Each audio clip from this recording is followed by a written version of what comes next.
Hello, I'm Eagle, Eagle Gardens 1 on Instagram. And this is fucking talking shit with Eagle, episode 806.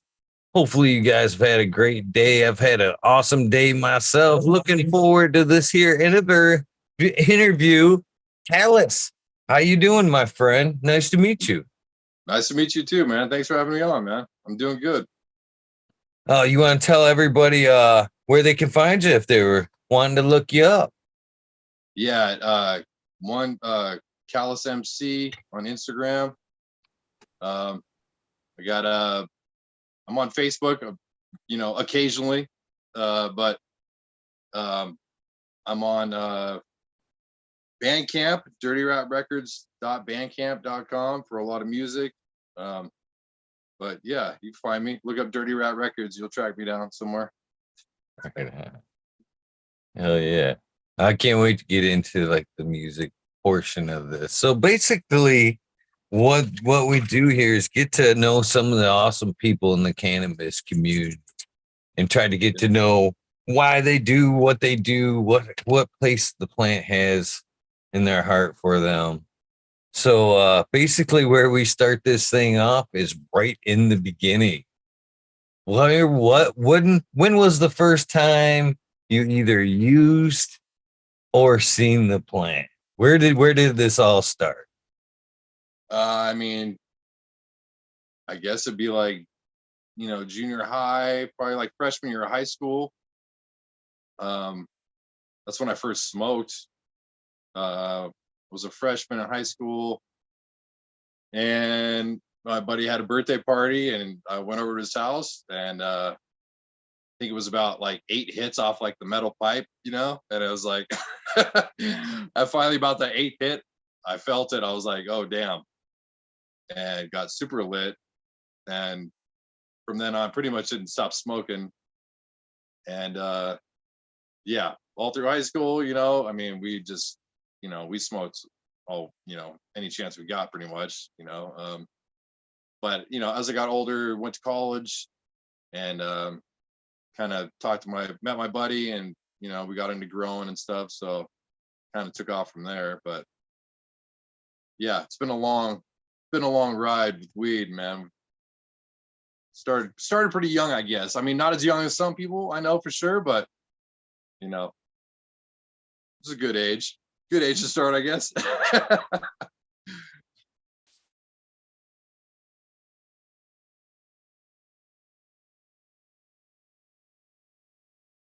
Oh, I can't hear you.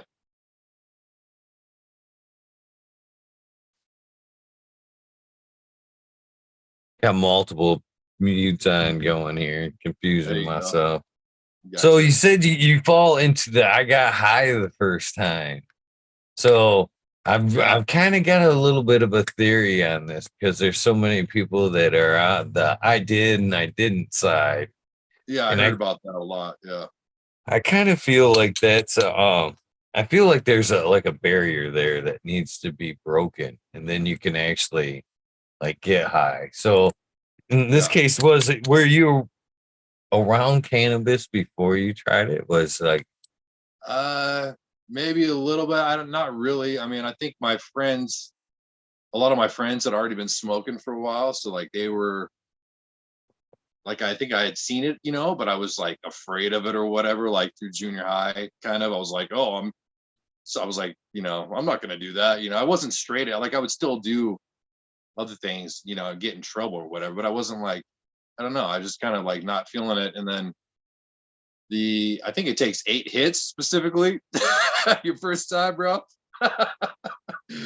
We're smoking off those old school like metal pipes, the ones you used to put like the nug in the middle and like get it all nasty and then smoke that resiny nug. So I don't know. I remember it was about like that though. It was like 8 hits or something, and then my head just felt like it was compressed. Like I was just like, damn. Then I realized, because I was like, I'm not lit. My other 2 friends had already smoked before, so they were already lit before that. They were like, dude, what's going on? They were just like, what's up? And then finally, it hit me, and it hit me hard. Do you remember what was available to you at the time? Oh no, I mean that was pretty early on. I mean, I wasn't like keeping track of like strains at that time. Um, but later on it was like, a lot of train wreck, it was like the old school like White Widow and G13 and strains like that, it's like, we my buddy had Shake a lot, I remember, and I was just like, that was just like a headache right there waiting to happen, so we get, growing up in Humboldt though, we get good weed, so it wasn't really a problem usually. California, what a lucky place to grow up around cannabis there. Yeah, especially in Humboldt, I guess, right? Right. So, what made you decide to head down the growing aspect of cannabis? Um, well, I went to college at UC Santa Barbara, and funny thing is, I met one of my best friends there, who also I ended up being in the rap group with. His name's Kush, and he was actually from Humboldt. He was from Fortuna, or like Hydesville, Bridgeville area. Um, but I met him in Santa Barbara, and I was working like I had a job when I first showed up. Santa Barbara, I was working at like the lunch place or whatever, the dining commons, you know what I mean? So I was like serving food, and this guy walks up to get some food, and he's got like Humboldt. His shirt says like Humboldt, where the grass is always greener or whatever, I'm like, dude, you're from Humboldt, bro. I'm like, me too, and like we ended up being good friends. We moved in like the next year when we moved out of the dorms, we moved into a house with a bunch of other people. And he's like, dude, let's like grow in the closet, like in the garage. There was like this little closet space. So he was doing it. I was pretty much just like watching, you know what I mean? But he was like using like the grow cubes. I don't know, they're like grow Dan or whatever. Like he gradually got bigger. It was like a 400-watt bulb or something, like in this tiny little closet, like one plant, dude. And like, I don't know though. We harvested it, and like a bunch of shit went down and everything. But um, yeah, that was my first experience. And then, anyways, after I graduated from Santa Barbara, I moved back to Humboldt because Kush was moving back there in the house. And he's like, dude, like, come back and let's grow some weed, and the times were right. So I went back to Humboldt and moved into the situation where it was kind of set up a little bit already, but we like made some improvements and stuff. Be right there. Yeah, so yeah, that was kind of the beginning, and we went from there, steadily, adding lights and changing stuff up. What kind of what the room look like at that point? What was you using when? Well, Yeah, yeah. So there was like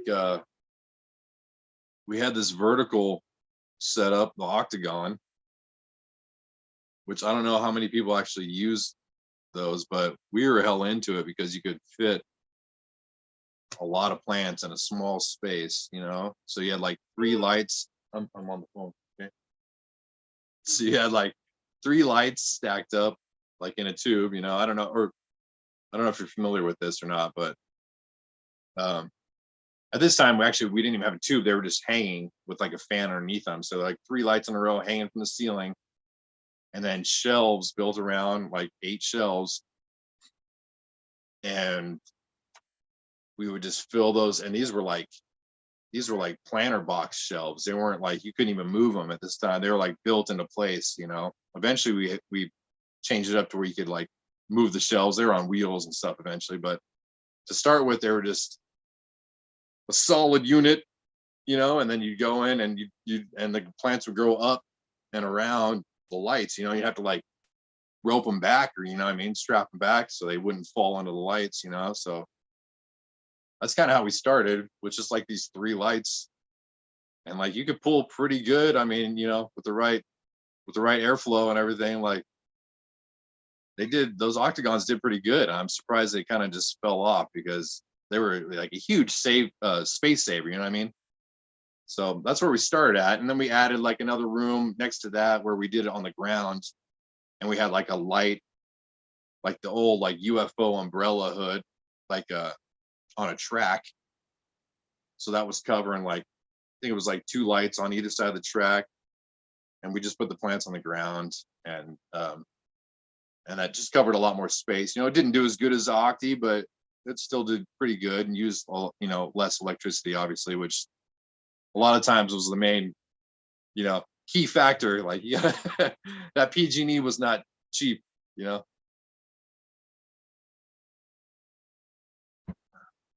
What kind of strains are you running at this time? We started with the purple train wreck, man. That was it. All perp wreck, dude, for days. And like that shit was fire, dude. That like you could smell that from a long ways away, and it just sold like crazy, man. But we just did straight perp wreck, yielded good. It was a beautiful strain, man. Probably my favorite of all time. I mean, you know, thinking back on all the strains I did, it's like that was probably one of my favorites. I mean, people loved it. It yielded good. It stayed a long time in the bag. You know, it had a long shelf life. Um, yeah, and it just continuously produced. And then, you know, eventually things kind of fade out or aren't popular anymore, or whatever the way it goes. You know. Right on. Yeah, people do get sick of it. You get sick of it. You kind of like get tired of what you're growing after a while. Yeah, for sure. Yeah, and you What get, you know, smoking too. I mean, I was like, you know, eventually you gotta switch it up. You know, you smoke the same strain after a while, you know, it's like you don't even feel it. what has been some of your favorites to grow over the years? Um, yeah, purple train. Besides purple train wreck, one of my personal favorites was AK-47, which was, I mean, when it was done right, like you know, it was kind of a finicky one. Like I had some bad runs or whatever, but like when it was done right, like it was the stickiest, smelliest shit. I mean, it was like I love that stuff, but I didn't even know what it was when I first got it. It's a funny thing. I got some clones from a friend, and I grew this stuff, and I didn't know what it was. And so when it came to harvest time, I still didn't know what it was. And I just called it crystally mystery. It was so fucking dank and sticky. And you know, the pounds went like right off the bat, like no problem. Well, later I found out it was AK-47, you know, so I like that one a lot. It was good. It was kind of a harder one to clone, I think, but I like AK-47. I did green crack after purple train wreck. That was pretty solid. I never liked the name, but it was nice, you know. Gorilla Glue was one of my all-time favorites. I got on that a little bit late, I think, because it was like super popular, you know, for a while. It's kind of how it was like you hear about the popular strain, you like then you get on it, and then all of a sudden it's like, oh, you're like a little bit late. Like I was always trying to get on, you know, when it was still, but it's like it's hard to keep up with everything. So, but that one was so sticky and nice, like, and it grew great, like yield, everything. It had every attribute you're looking for, you know what I mean? And after a while, that one kind of faded out, which was like I couldn't wrap my head around that. I was like, how do people not want this? You know, it checked every box, I thought, you know, but that's just the way it goes. Um, Eventually the peanut butter breath, I think, was one of the last ones I did. And I like that one. That was nice too. So yeah, I mean, those are probably some of my favorites right there. I'm sure I'm missing some. There was a lot along the way. I grew like green ribbon or something, which I don't know if you ever heard of that one. It's like I think it was a green crack cross. I don't know, with like a hash plant or something. I don't know. It's like you know you're growing something. Someone tells you, oh, that's what it is. Like you know, and then like you're still not sure sometimes if that's what it actually is. Like yeah, like I don't know. Yeah, I had multiple people telling me different things. I'm like, whatever. If it's dank, I like it. It sells. You know, there you go. That's what I'm looking for. Right on. Yeah, it's the whole hype game kind of, it really kind of gets to me a little bit. I get it, everybody wanting what's new, but they, like you're saying, they leave some good shit behind a Yeah. lot of times. Right. And then I Yeah. think kind of some of that hype actually dictates a little bit too much what's coming up. You know what I mean? What they're breeding. Yeah. Yeah. I mean, the cookie thing was just huge.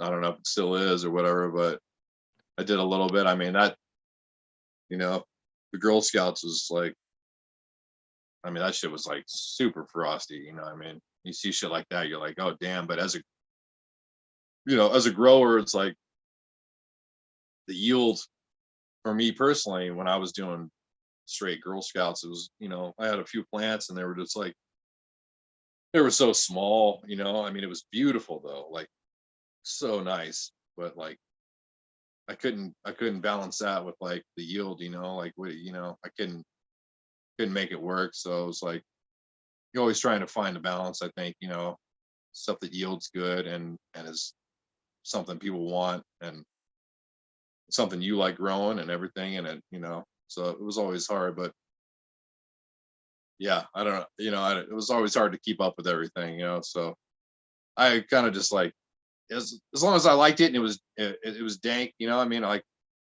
I was growing it. Eventually you find someone's gonna buy it, that was like, you're selling pounds or whatever. It's like someone's gonna take it and fucking ship it to the East Coast or something. So whatever, it's gonna sell at some point.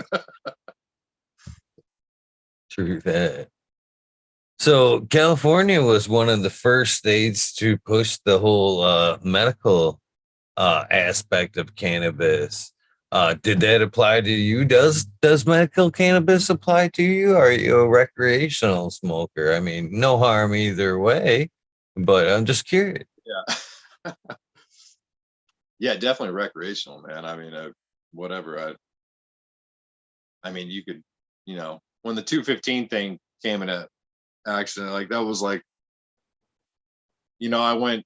It took me a long time to like, and a lot of people I knew to like go to the doctor and get your 215 because we were all paranoid, dude. We were like, didn't want to go and get on some list or whatever, you know what I mean? Like that was like the last thing any of us wanted to do. But then as time went on, we kind of just all did it and you go in and I was like, oh, like I have insomnia, man. I can't sleep, Like, well, here you go, oh, and my knee hurts, all right, here you go. I mean, that guy was just raking it in. So yeah, so I think it was like I guess you had a sense of security, like having that thing on your wall saying you were grown, like it was medical or whatever, But I mean, I was way over the numbers anyways, so it wouldn't matter, you know what I mean? Like, so I don't know. Yeah. And now it's, I smoke every once in a while. I've cut back a lot actually. I've just like, I got guess just a lot of shit I gotta take care of these days. So kind of like trying to mellow out a little bit, but I can't keep up with my wife anymore. I mean, I used to take like, 20 bong hits a day or whatever. You know what I mean? I was like nonstop. You know what I mean? And then like had 3 kids. Over the years, and like I'm just like, dude, these kids are all looking at me. I'm all fucking hella lit. Like, hey, maybe I should chill out a little bit. You know what I mean? So I kind of went a little bit off. Scale back a little bit, but yeah, I don't know, man. I'm just thinking about. I miss the days when I was growing though, when I kept, so I'm not doing it anymore. So I'm like, I reminisce sometimes, like kind of miss it, obviously. Well, I can definitely relate. They once you've done it for so long, it really becomes a part of you. It really does. Yeah. Yeah. It was 20 years or something, you know what I mean? Like, so it's definitely taking some adjusting. Now I'm actually right now, currently I'm actually landscaping. I'm not landscaping anymore. I'm actually landscaping. For years I was just like, that's why I pay my taxes. I was a landscaper. But now I'm getting there, but I'm not counting out like I still would love to fucking grow again. I mean, I can't, obviously. It's like, but up here in Oregon where I am now, it's like the electricity is like so much cheaper. So I mean, the prices are like, I'd probably have to drive back to Humboldt anyways, like sell shit. But I don't know. It's definitely crossed my mind a lot. So we'll see what happens. I hope you do, my friend. You know what? I really don't see the harm in it. I really don't. Which kind of leads me up to my next question. Do you think cultivating the plant uh, kind of enhance the personality of the person you are these days? Oh yeah, for sure, man. It's kind of like, I guess you kind of call it was like kind of the outlaw thing. You know what I mean? You're kind of living on the edge all the time. You know what I mean? It's not like, it's not like your normal job. It's not like a normal, 9 to 5, whatever, go to work. You're doing your own thing. There was a lot of stress involved, kind of, so I mean, you had to learn how to handle that and make sure your connections are legit. You know what I mean? So I don't, yeah, it definitely shapes who you are for sure, man. I mean, 20 years into it, it was, uh, I wouldn't say it definitely wasn't easy, which is a lot of people, that was a common thing, even for my own family would say, or not say, but you get the feeling like people think it's easy. It's like, oh, you don't have a job. That's what I hear a lot. You don't have a job. It's like, you fucking kidding me? Why don't you try transplanting fucking 380 plants in one day or whatever on your own? You know what I mean?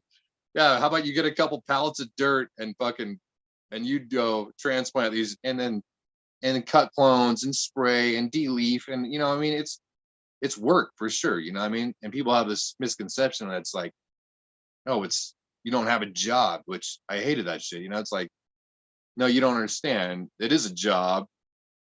They just don't get it. So yeah, I mean, a lot of that, I guess it all comes in around to shape your character and who you are. I mean, which I guess is kind of a reason why it's been like a little hard for me to like adapt to the 9 to 5 or whatever you want to call it, like the actual having a job, which I do now.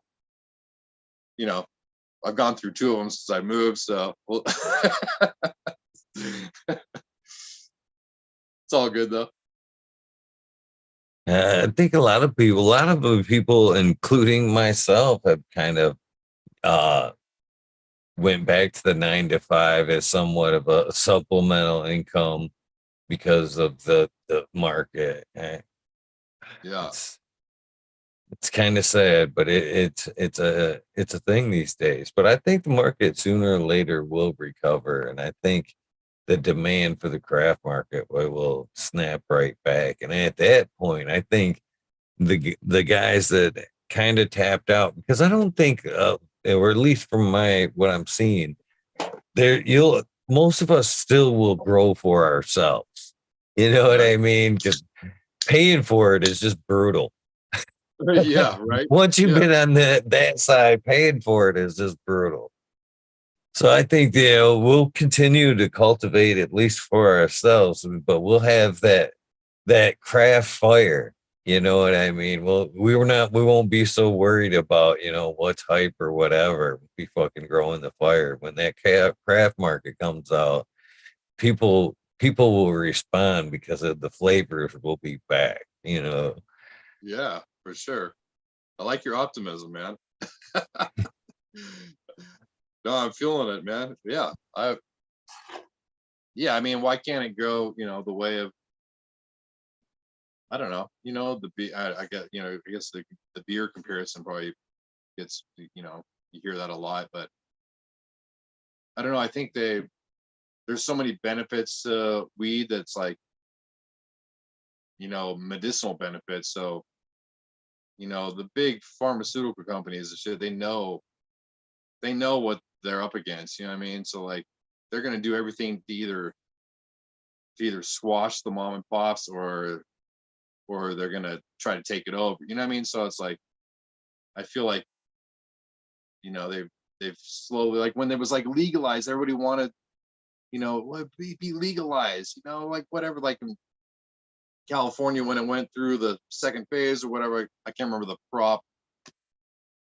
Was it 19? I don't know. Man, no, that's probably even earlier. But it's like, please, like, what road this is going down, what I mean? And now, sure enough, all these farmers are getting like they're done for, you know what I mean? Like the same people that were wanting it to legalize, like you can't keep up with the taxes and regulations and all this stuff. It's like,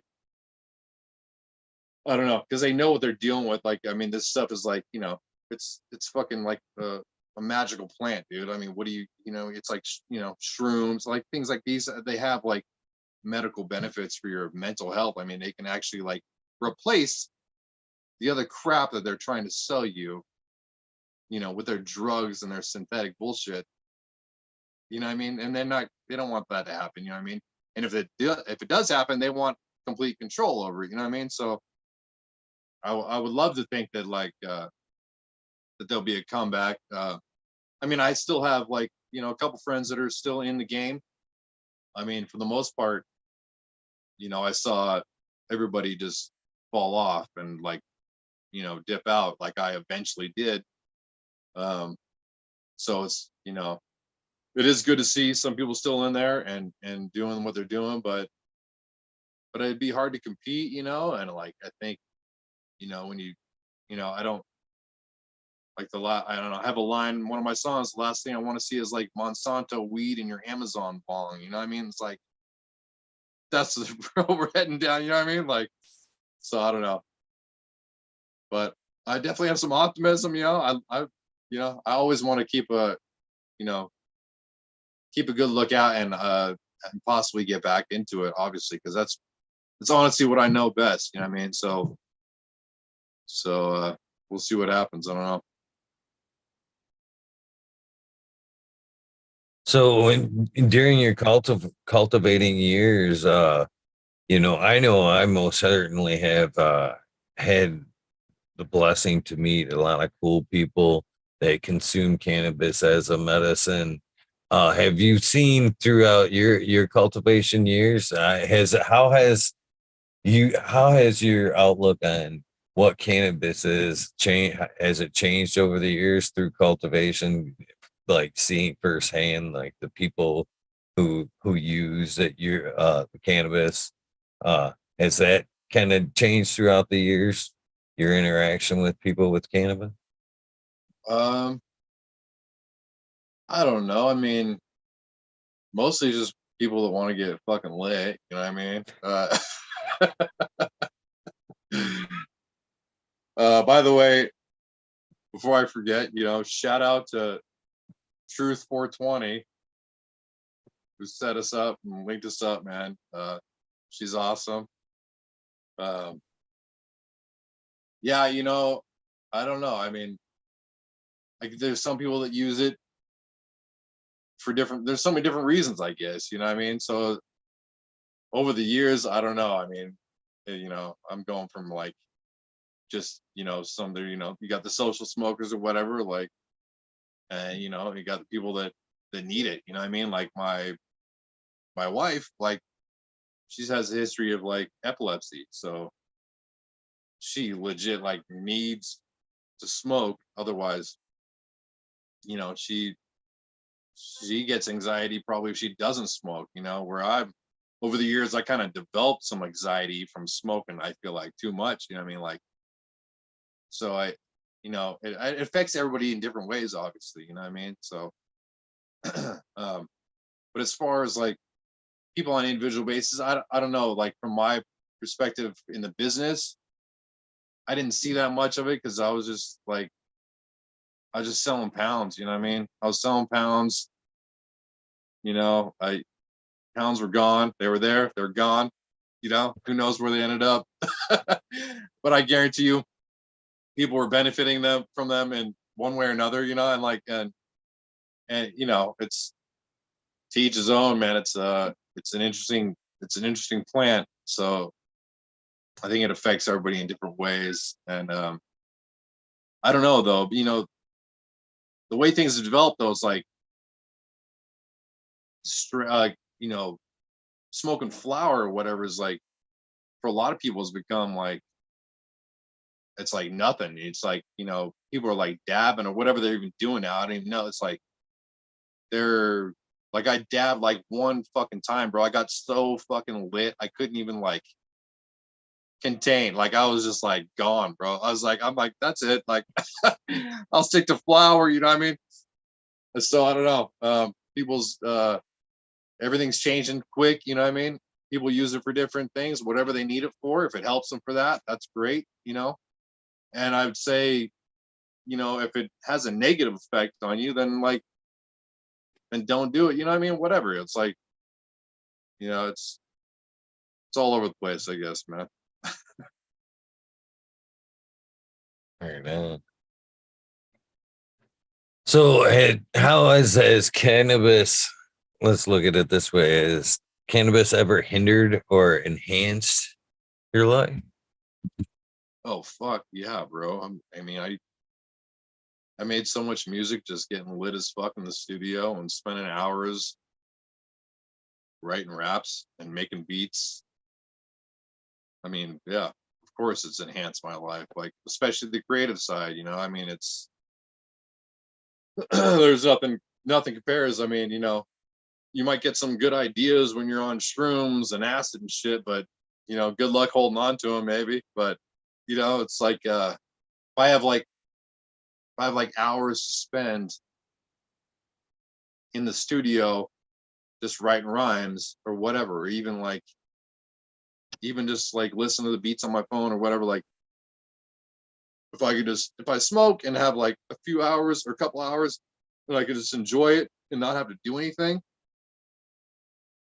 and just be creative and write rhymes, that's the best shit. I mean, that's the best shit. I love it. So for me personally, it's definitely just helping you the creative aspect of things. You know what I mean? It opens your mind, see humor in different things you might not see normally, and kind of let go of some of that stress, if you're in that right headspace to be able to do that. And yeah, and besides that, I mean, it definitely enhanced my life, financially. We bought a house, me and my wife, while it was growing, and like, we bought it in the right time, we sold it at the right time. So we made some money off that. We were able to like, you know, be comfortable, like, so it ended up working out that way. Um, but definitely there was some downsides, I mean, as far as growing goes, but that was never, it was always kind of on like an underlying stress about growing black market, you know what I mean? You're growing in the garage or whatever, like cops could show up at any time, which they did before, like multiple times. You're always kind of wondering, where your pounds out, how are you going to sell your pounds? Where are they at right now? You gave them to somebody, they're gone. Where are they? It's like this constant fucking kind of a constant stress a little bit, you know what I mean? It's not like you have a steady paycheck coming in. Like you're always wondering, oh, well, what, is anybody going to want this? They going to want these pounds?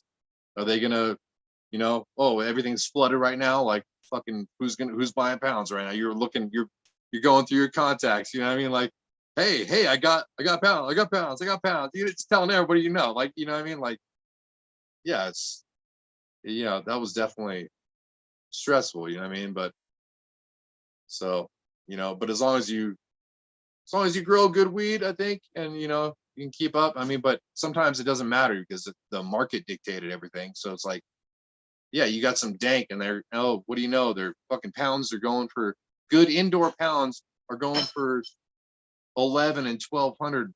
You know what I mean? It's like, what are you going to do with that? That's not going to pay the PG&E bill and your mortgage. Like, you know, so it was like, you know, waves, you know, you're like, oh, I got paid. Oh, I got to pay the PG&E. Oh, I got paid. Oh, I got to pay this. You know, it's just like, it was up and down. You know what I mean? So some ways it's felt nice to just kind of be steady, you know, but I don't know. I don't have a job and grow weed. Well, they gotta have that place to unwind. There's nothing wrong with having that garden to come home and unwind too. Yeah. Right. So, hey, did you learn any good cultivation gems that you'd like to pass on? Do you had some tips and tricks that you learned over the years? Uh, I mean, yeah, I mean, you know, from cloning, what I've come to find out, like a lot of people have a hard time cloning. Um, you know, when I started cloning, I was using like the gel. I can't remember what it's called. Root something. I don't know, but I ended up using what I ended up using was Dip and Grow, and Dip and Grow.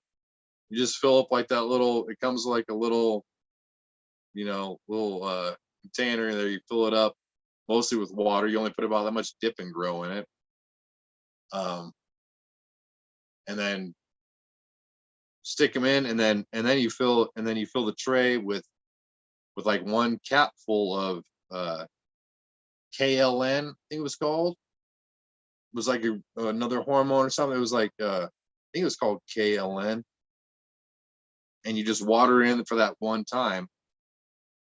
And I mean, I had like consistently. I mean, depending on the strain, I was, you know, always upwards of 90% success rate easily. You know what I mean? Like, you know, AK-47 was one of the ones that was a harder one to clone, which made it that much more special, I thought. But because when you actually had enough of them to like, you know, have a decent Bang yield, it. you like, you know, but so that was one thing. And I just used the Oasis cubes. Um, you know, nothing like amazing or anything, but I don't know. Besides that, I was like, I was kind of a Botanicare guy. I like that's what I grew. That's what I started with, and so I kind of learned how to use the Botanicare, and I got used to it. There was variations over the years, I guess, throwing a little something here or there, but it was like it was always the Botanicare Grow and Bloom and CalMag and Liquid Karma.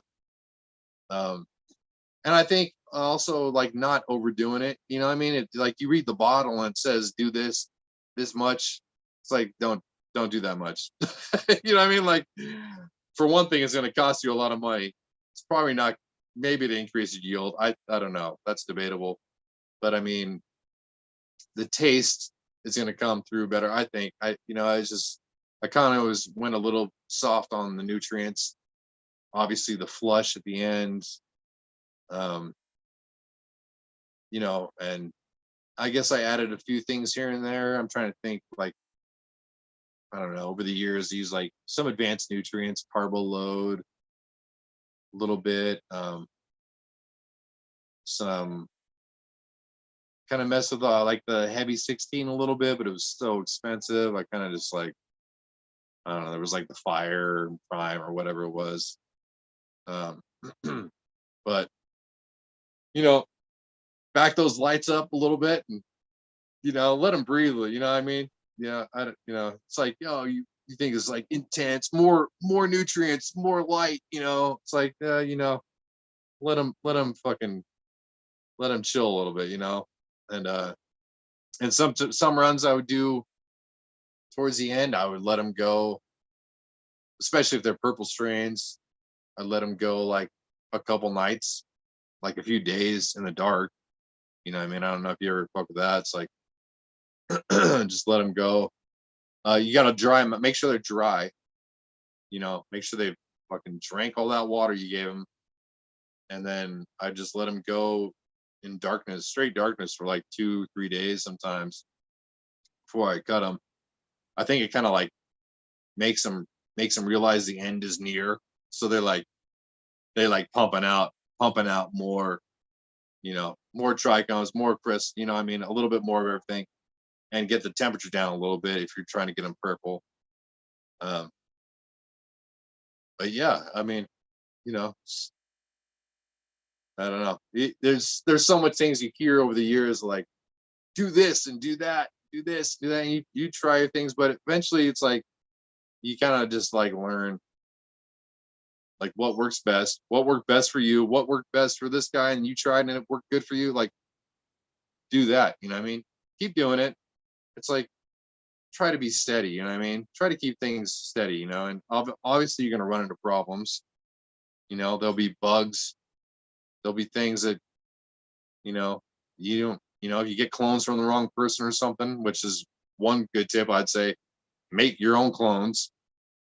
It's like you know you bring clones in, even if they're from like a nursery or whatever. It's like they could be just riddled with bugs. So it's like I always had good luck just making my own clones. Every time I got clones from somebody else, not every time, but a lot of times they'd be infested with something in it. And like, you know, a couple times I had to like take everything out, rip everything out, or something had seeds. I ripped a whole room out one time. Purple train, right? Looked beautiful. I was just about to flip it. Guy hit me up. He's like, "Oh, don't flip them. You know, they got seeds. They're gonna seed out. Yeah, you're fucked." I'm just like, "Cool." Just ripped like fucking 300 plants out of it, and the, you know, so shit like that's obviously gonna happen. You know, you can't avoid stuff like that. You know, but you can't minimize that by keeping everything contained. You know, doing it all yourself. Learn how to do every stage yourself. You know what I mean? So you don't have to rely on anybody else, or you know, or run that risk.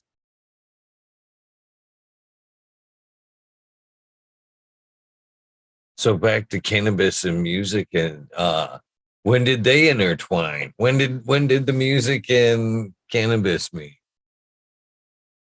Oh man, I mean that was you know right away. I mean it was in college at UC Santa Barbara when I met Kush. He had like he had already had some experience growing, I think, like early on, and then we kind of did a little thing there, like I said, the small closet thing. But he was already rapping, so he kind of got well. So I was already back it up a little bit. I've been a writer for years, so I was like in high school, all through high school and stuff. I wrote poetry. It was like poetry, but I was like I went to like a summer school for the arts in Valencia, California, like for 2 years, creative writing thing, and it was kind of like a college atmosphere there where you got to like take classes you liked and like you know, so I was writing a lot of poetry, short story stuff, I guess, and then so that kind of like fed into later at UC Santa Barbara where I met Aaron, Kush, and he was already in the Dirty Rats, so he was already writing rhyme. They had started like a few years before because of Sonny Wong was the guy that started the crew. He's a a well-known artist in Humboldt County. Props to Sonny Wong. You should check him out. If you haven't seen his artwork, like you'd probably love it. He's hella good artist. Um, so they had already started a crew, and me and Aaron, he was like kind of rapping already, and I was like, oh well, you know, I write poetry or whatever, so let me kind of rap. Like so, like I had written raps too before, but like I had never actually recorded anything. So so once we we were ended up being like housemates or whatever. I ended up recording a few songs with him like early on, and then it just kind of went from there. Like we lived in Santa Barbara for another like 4 years or whatever, and then and did some shows down there around SB Isla Vista. Did some stuff down there. Um, this dude Franco was a big part of our crew a long time ago. He's a pretty famous battle rapper. If you look him up, we went to like Scribble Jam and shit. Like best freestyler I've ever seen in my life. Like you know, just rap his ass off. Like I think he got third place or something at Scribble Jam, which was a huge battle contest in like Cincinnati at that time. Um, he was in Santa Cruz and he would come down to Santa Barbara. We do shows and we dropped a couple albums down there. And then when graduated and moved back up to Humboldt, and it just went from there. We just made more music, grew weed, and you know, just didn't stop. And we're still making music now and still dropping albums. So keeps going on, man. That's pretty awesome. Where have you been? Have you guys, traveled with your music? How do you get it out there? Yeah, great question. Yeah, you know, we have a little bit. Yeah, we went, I think 2006 or 7 or something like that. We did go to Japan, and we just went and like we were just crazy, man. We didn't plan much. I set up a few shows, like they were like small shows. Like it was hard, you know, it was hard. We just went, we wanted to go just have fun, but we also want to like do some shows. We ended up like rocking a few bars here and there, you know, like just small stuff, whatever. But we like performed on the street, you know what I mean? Like we just did whatever we wanted to, you know what I mean? It was amazing trip, honestly. Um, yeah, we did that though. But no, it was mostly like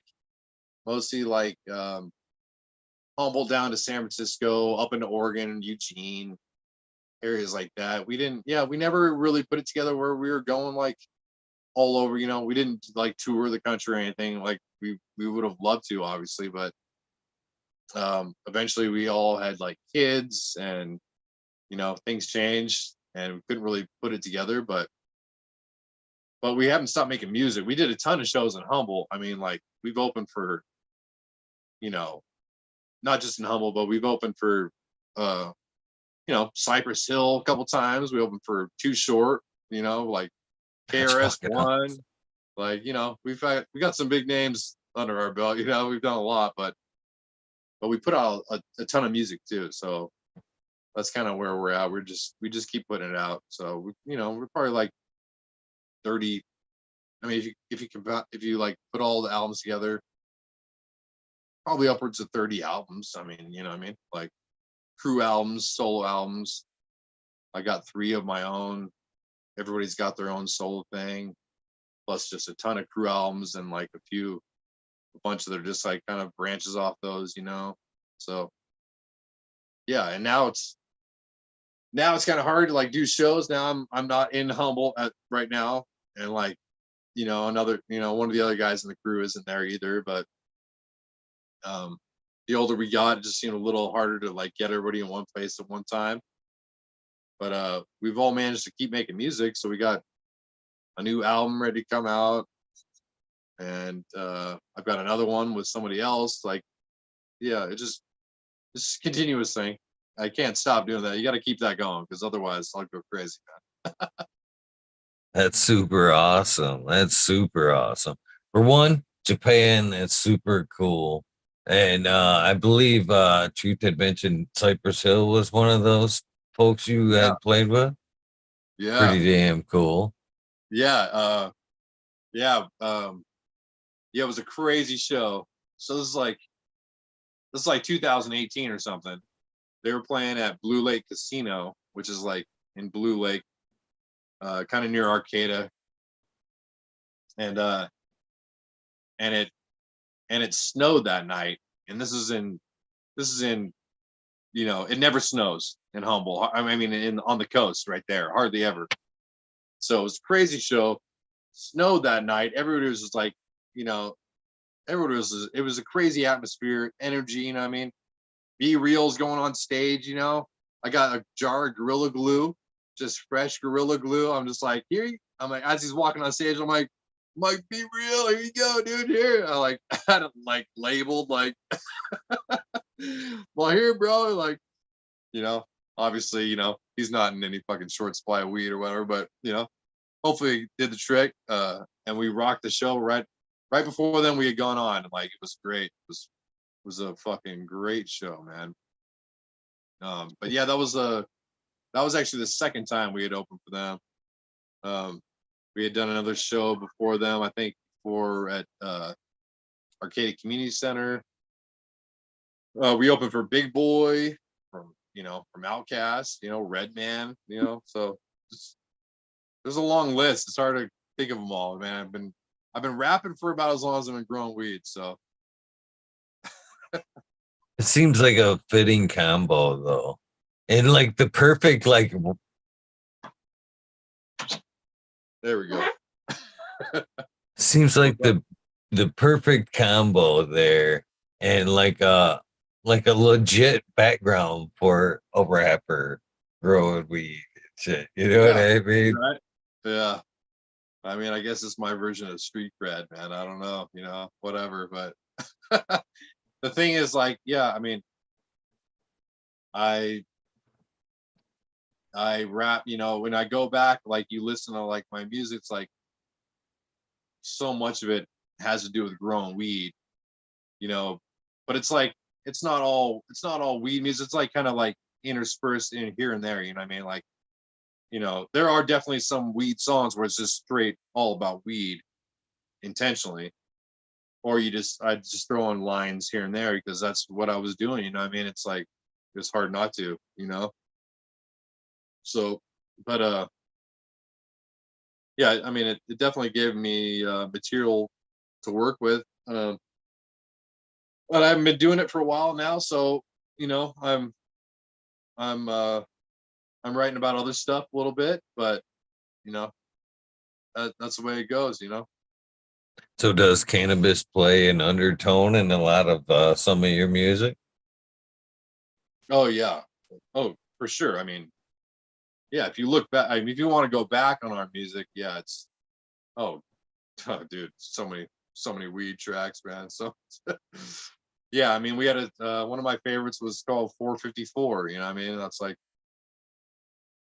That was one of my favorite tracks we made. You know, it's not like we always made songs strictly about growing weed, but there was always something there. I mean, either all of us either grew weed or smoked weed or smoked weed. I like so there's references obviously all throughout.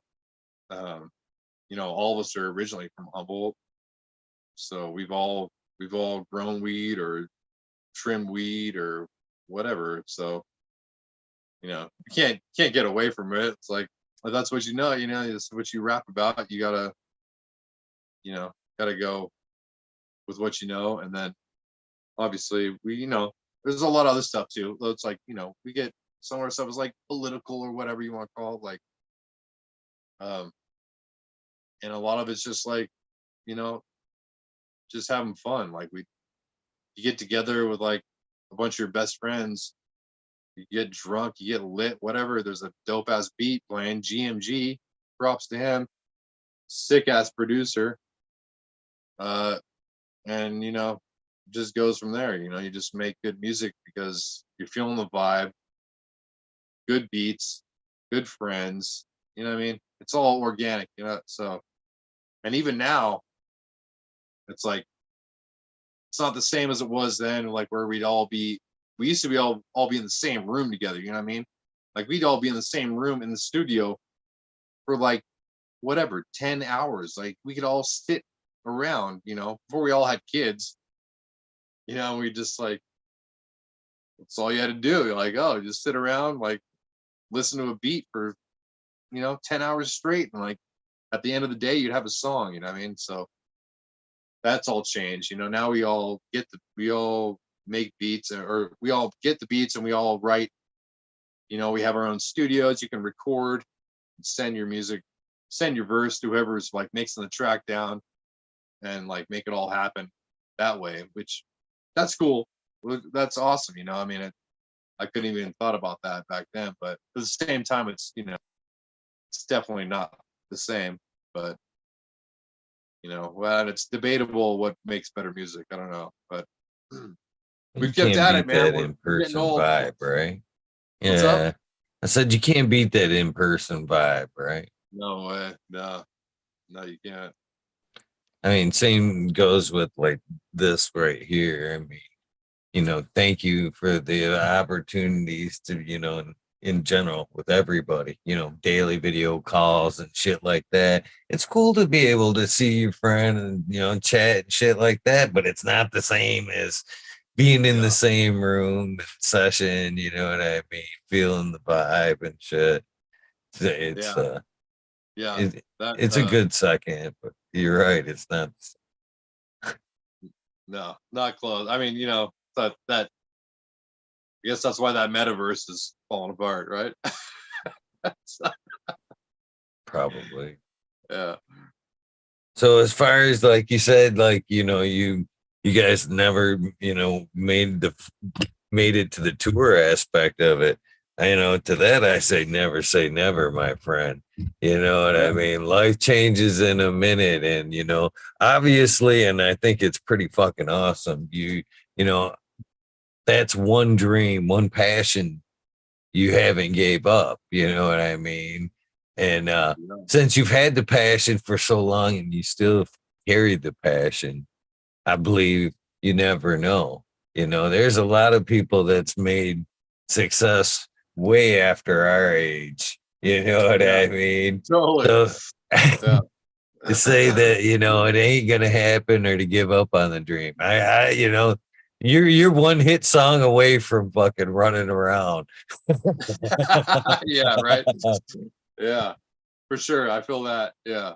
Yeah, definitely. I mean, yeah, what I noticed too is a lot of like rappers like blowing up in like 40s to 50s and shit, and like getting like, you know, like bigger than they ever were at that age, you know what I mean? Like, I mean, you know, so whatever. I'm definitely not like counting anything out, you know. I'm like, I just think like keep putting out music is what we want to do.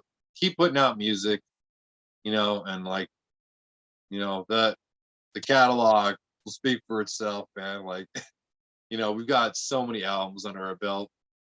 And if it happens, man, that's awesome, man.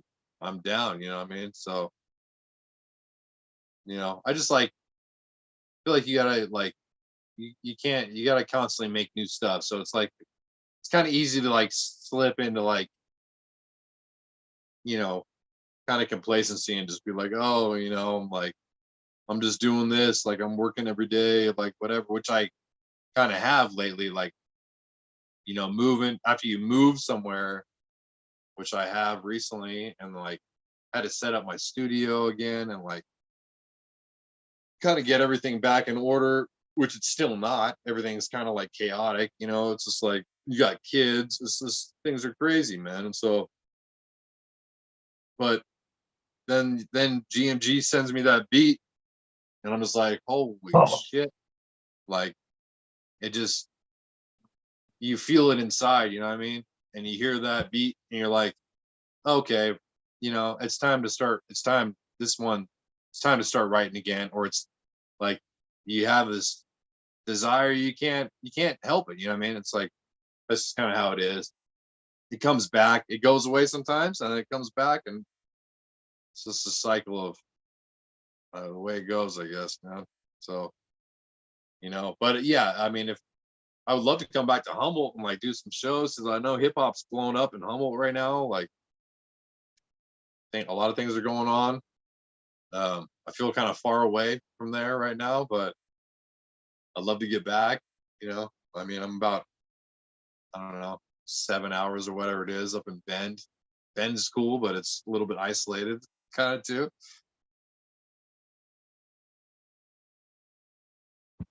That's a cruise right there, 7 hours. Yeah. But if you guys ever you guys ever thought about doing like a digital concert, basically something like we're doing now? And Oh yeah, for sure. We definitely thought about that like during the, COVID, that was something we talked about. Um yeah, we just never made it happen, I guess, but it's a good idea. if I you mean, guys ever decided you wanted to do something, I'd be more. If you guys want to come hang out and throw down a set over here, I'd be more than grateful to have you on. Fucking, yeah. Where are you at specifically? Where, I mean, I'm in in I'm in general, I guess. Michigan. I'm You're in in Michigan. Michigan. Yeah, Yeah. I'm in northern Okay. Michigan. Yeah. Yeah. How's it right there? It's springtime finally? No. Is it, or really? Is Yeah. it snowy, cold as hell? It would borderline like sleet like today, not necessarily, almost like a snow rain kind of for a bit. Last night was 28. High Yeah. today was like 46. So we're barely spring. Oh man. Yeah. Yeah, I feel you, dude. It's how it is in this is our first time. We live in Bend, Oregon now, so it's like it's ever since we moved here in October. I mean, it's just been like we had like one nice day and then it's like dumping snow for like 6 months straight or whatever it is, man. Bro, don't do that. Yeah, so it's a lot getting used to it coming from the coast, you know what I mean? But yeah. Yeah, I mean, I don't know. Like like can you like if we like do like a Zoom thing with like multiple people in multiple places, like a Yeah. Brady Bunch kind of deal where everybody's on their own shit. Like, Yeah. You I can mean, do it how would like that? that. You can do it together. Either way. I I mean, could how would you that sound though? Like, would that even sound good? Like, you gotta like that doesn't really have the live experience. So I've actually done a like went and covered like Mendo Dope and a few other like you know actually uh, live concerts, and they turned out real well. And we've had like a few, my friend Stony Rockefeller, Chronic in chat there. They do like a rock music. They've came on and played live and yeah, just through like Zoom. It sounds good, you know. But yeah, if we had to do different locations, I could just duck out and it could just be y'all running and doing your thing. Super easy. Yeah. no Sup- shit. Yeah. Yeah, I gotta run it by the crew and see what's up. It'd be super cool. Super cool. I I mean, have like you? I'm sorry. Have you had it? I mean, I'm not. I don't want to take this off time. Have you had a chance to listen to any of our music at all or anything? Or I actually have listened to a few tracks, of course, through again Truth sent me some stuff, and I've actually heard parts of the CD there, and right on. cool stuff. Cool stuff. Yeah, Yeah, right on. Appreciate it. yeah, yeah. I'm interested. That's one beautiful thing about cannabis is it brings a diverse culture, together. Yeah, So even in on this channel and the people that hang out in this community here, we enjoy a little bit of everything. So, you know, to each right. their own. And I try to be fair and bring everybody a little bit of something. So yeah, it'd be super cool. It'd be Yeah, super cool. Yeah. yeah, for sure. Yeah, I appreciate you having me on, man. I was I appreciate it, man. I don't want to say I'm like out of the game or whatever, but I mean like, after taking a step back for like a few months, it's I feel a little bit out of the loop, you know what I mean? But it's like I, I have this it's like almost what like hip hop. It's like I have the desire to get back into it though. Like, I mean, when I first moved here to Bend, I was like applying the first job I applied for was at a cannabis company or whatever, you know what I mean? Like, and like, I don't know. I feel like I was probably overqualified for what they were looking for. So they wanted like a moldable candidate, a moldable employee or whatever. I'm like, well, I don't know. So I don't know the whole idea of like working for somebody else and like I don't know what the market. I don't know what's going on right now out there. I mean, like it's kind of seems a little bit like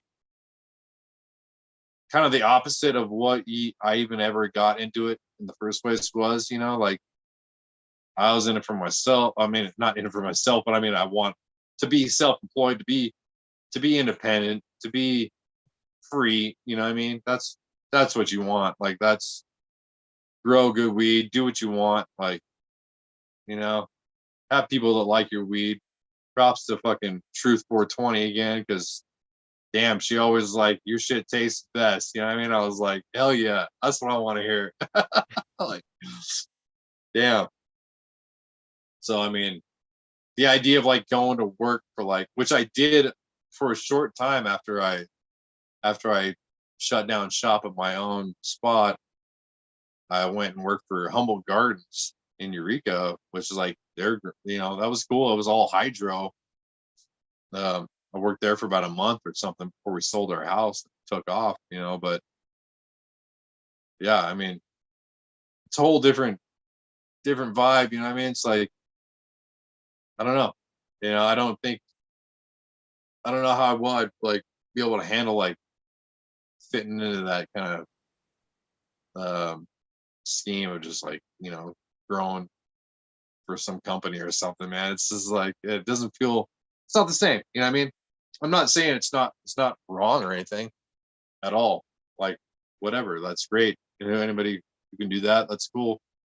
Uh, I don't know, but the whole thing about weed was just like, you kind of you do what you want, you do it how you want, and like that's how I came up doing it, and like it was a little bit dangerous, I guess, like but it wasn't legal, but it was fun, and like I don't know. Times have changed though, I mean, prices dropped a lot. That's for damn sure. Yeah, it sure has. That's for sure. Yeah, it has been a changing game the last few years, but mm, thank goodness for the plant, really. All right, right? Yeah, it's kind of like you kind of lose sight about all that shit and all this other, you know. It's like when I think back about like the first time I got lit. Like you ever think about how you felt the first time you got lit? Like, I mean, was that ever recreated? Like, I don't know if I ever. Maybe like those first few years or whatever. Like, I don't know if I could ever recreate that feeling. Like, even I don't know. It's just crazy. Like, I don't know. It's very specific. Like the way it made you feel or whatever. I don't know. Maybe that was the strains that were growing at that time or whatever, or there's the fact that I hadn't really smoked weed then or whatever. But it's definitely a specific feeling that I have when I remember, smoking for the first few times around that time, like when I was younger, compared to what, I mean, yeah, you get lit or whatever, but it's, I guess that just has to do with your brain probably gets more developed too. So you like process everything a little bit differently, you know. But I mean, what's up like out in Michigan? Are you are you doing your own thing or like what's happening out there? Because I heard a lot about Michigan. Like I heard things were going off for a while. Like I was about to move to Michigan and like fucking start growing, bro. Oh, Michigan's still doing all right. With the our both markets is, pretty tight, but people are popping off left and right, giving up the dream. And again, I think that's gonna level things off like super quick.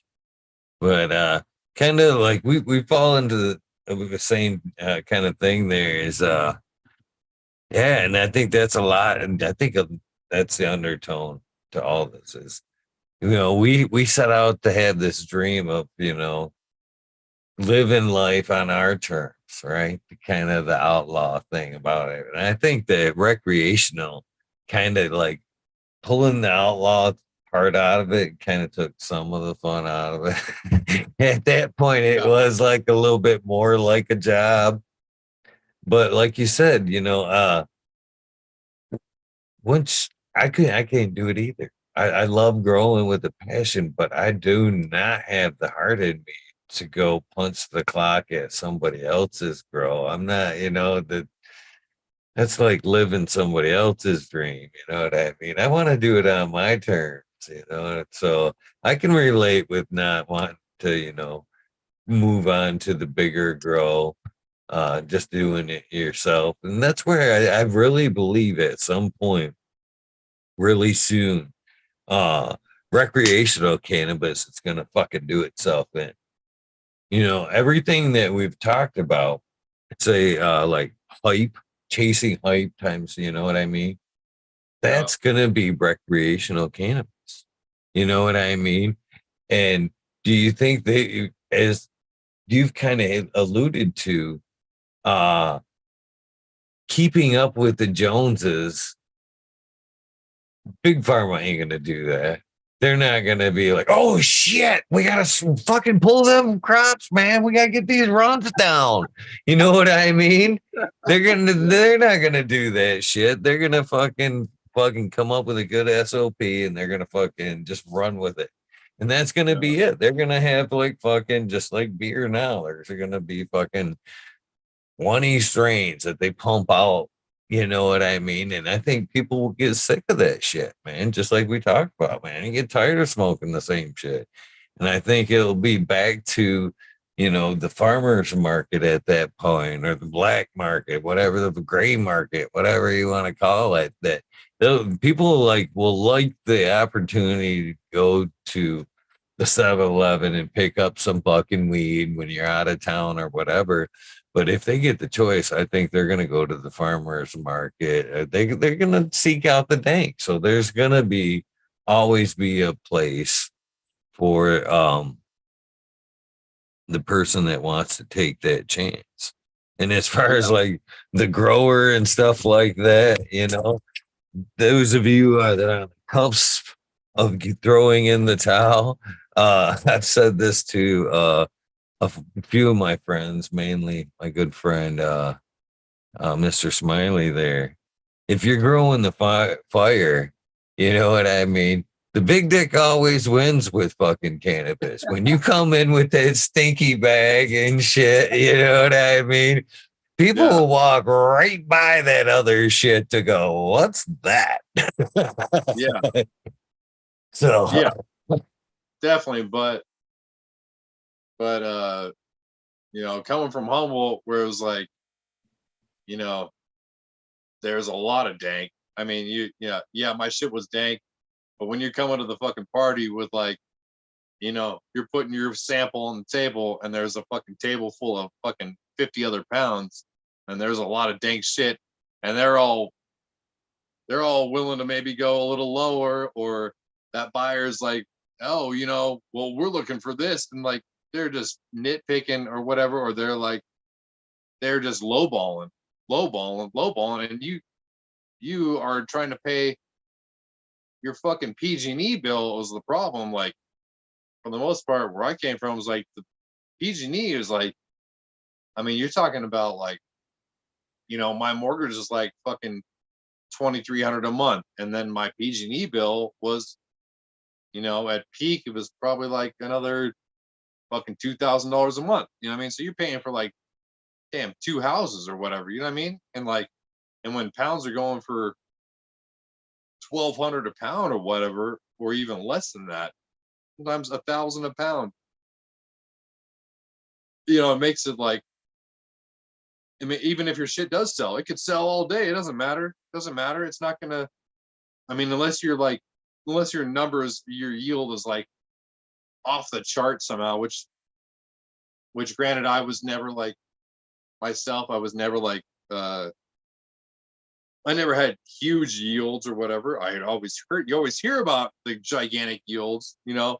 I switched over to LEDs towards the end. I had all LEDs, and that was cool. That didn't cut much off the power. Kept the yield about the same, I guess. You always hear these stories, but I wasn't, I wasn't running a sealed room, with CO2. I was running CO2 at some point, but I was never running a CO2 sealed room all dialed in, I guess, where you'd hear these, good yields. But it was always like you'd always just hear about them. And like, I don't know, I saw a lot of people fucking drop off and fucking fail over the years. And I mean, props to all the people that could keep going. You know what I mean? Like, that's awesome. I love it. That's awesome. You know what I mean? If I get back into it, like that, fucking whatever. I'm gonna listen to somebody who's gone this far, and that's where I'm gonna jump in at. You know what I mean? But it was like, there's so many variables. I mean, it was you could have the dankest shit there, but somebody will take somebody else's shit because they're selling cheaper because you're not willing to let your shit go, because it's fucking dank, and you're like, no, sorry, like, and you think you find a better price down the road in a couple days or weeks, but the shit just gets old, like, things expire, and just like, so, it was a tough market, and there's definitely aspects I miss of all of it. So I don't know, I might jump back in there one of these days, but um yeah, I'd have to take the right. It was really the price of electricity that was like, that's the toughest part about growing indoor, you know what I mean? So I guess if you're that's where like the people that are on like the ag power or the commercial power, you know what I mean? That's obviously why you go that route. But I know people that have gone that route too, personally, that they're underwater. I mean, they're underwater. They're not, they're hurting, dude. They're paying taxes. If you go that, you're paying all the regulations and taxes or whatever. Like, it can't be easy. You know what I mean? Like, and I just don't like that whole aspect of it. It's like, I guess I'd rather just go back to like, put some plants in the backyard or whatever, and like fucking do your own thing, and like, and not do it for money. That's probably the whole problem with the damn thing, is like, it was all for money, so, it should be all about the weed, I guess, right? So Have you growing. ever gotten to utilize that Cali Sun outdoors? What's that? Have you ever got to utilize that Cali Sun? Have you ever gotten to grow outdoors? Oh yeah, man, for sure. Yeah. Yeah, one year I lived in Hydesville, which is like it's like maybe like 5 miles east of Fortuna. We had a house out there, and I just did like I'm just like just small. Like, I never went big outdoors. A little, I tried like in Eureka and just turned to mold, but um in Hydesville I put this little, like a little bed I built right off the back of the house. And I'll never forget, man. I was like, I had all these Tahoe OG plants. Someone just gave me all these clones, Tahoe OG. I just put them in the bed. And I just like hose fed them the whole season. I just, I spraying down with a hose. I never fed them anything, just water. The shit was so stony and dank, bro. Like, I don't even know. Like, it was like, dude, what the hell? You don't like, what do you? It made me question everything about like growing. Like, what do you even need to like give these things? Like, like the shit was so dank, and it was almost like the old school dank, like the taste. I was like, oh, gave you like a little like throwback to like, oh, like high school. I was like, oh man, like that kind of taste. You know what I mean? Like, but yeah, I never. As far as going outdoor, like we did, I tried to set up something up in like outside of Ferndale, Price Creek, and like shit just got, raided, or not raided, but like taken down by people that, you know, found it. I was always indoor, man, for the most part. So do you think in that in particular run, do you think it was that Callous sun that made the difference in the dankness? No, I think it was just that strain. I mean, the strain I had was, I don't know if have you ever heard of the Tahoe OG? Did you ever have that? Oh yeah. Oh yeah. Yeah. Yeah. Good You're like, stuff. oh yeah, Yeah. fuck yeah, bro. No shit, dude. Yeah, it's definitely good shit.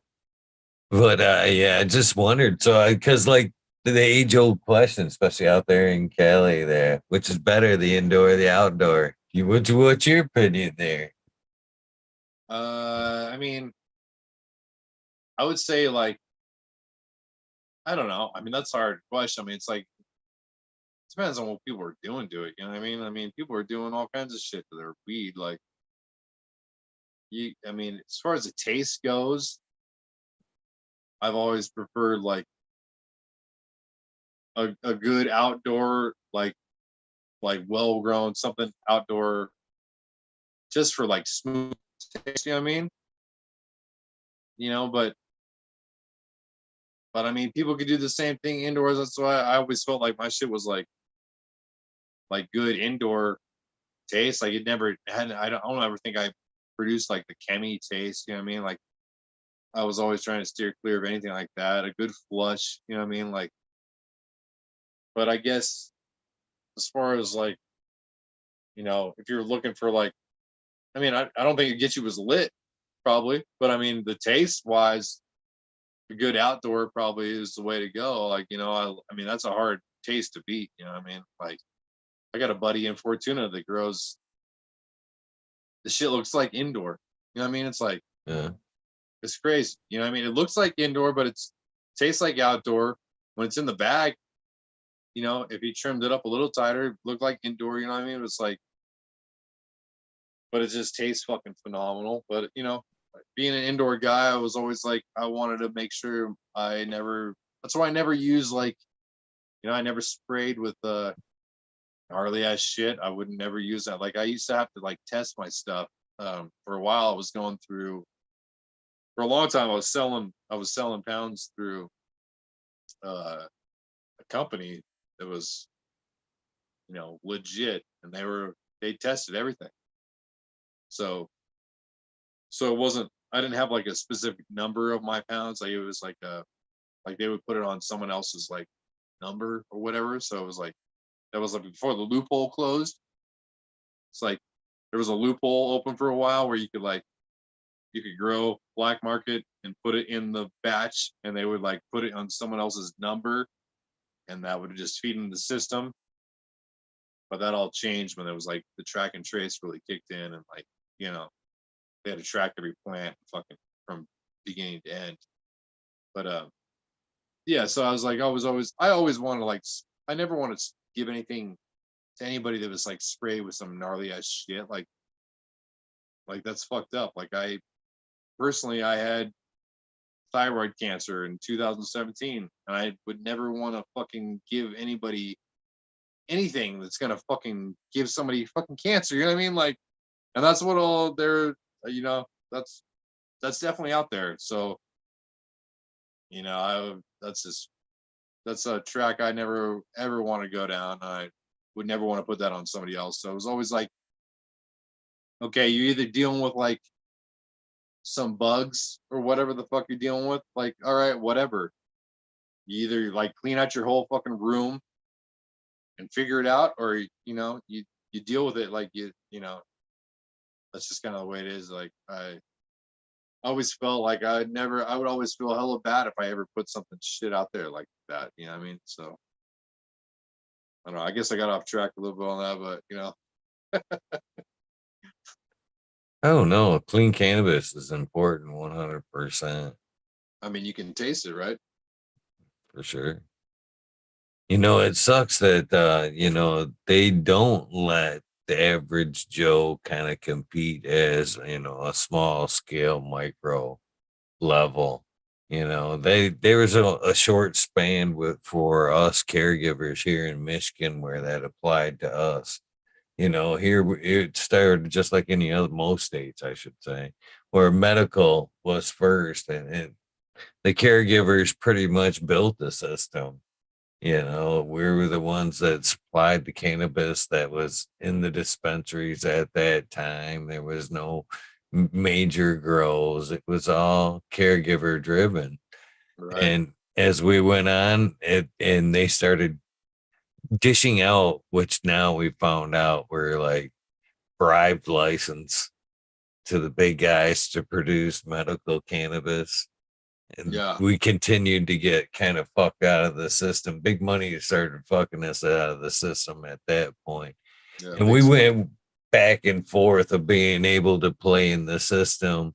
And once recreational hit, I mean, we had that small opportunity, like you were saying, that we could turn it over to a processor, and which would suck because we're, you know, here we are trying to build somewhat of a brand, and then we'd give it to the processor and he'd smack his sticker right over top of it, and then now you're lost in the system basically. Yeah, you got rid of it, but you weren't building a brand anymore. You were just fucking flipping Putting in the it. trough. Yeah. Hopefully, you know, some at some point they'll let us back in. Even like I said, yeah, I'd be happy with a craft market. It'll let me go sit in at a, you know, a farmer's market at the every weekend in the local town. I'm good with that. I think a Yeah. lot of growers would be. Yeah. Yeah. I would totally. I like that idea. I mean, if it was something that everybody could like evenly, evenly compete in or whatever, but all be together in, that'd be great. But as far as what I saw and like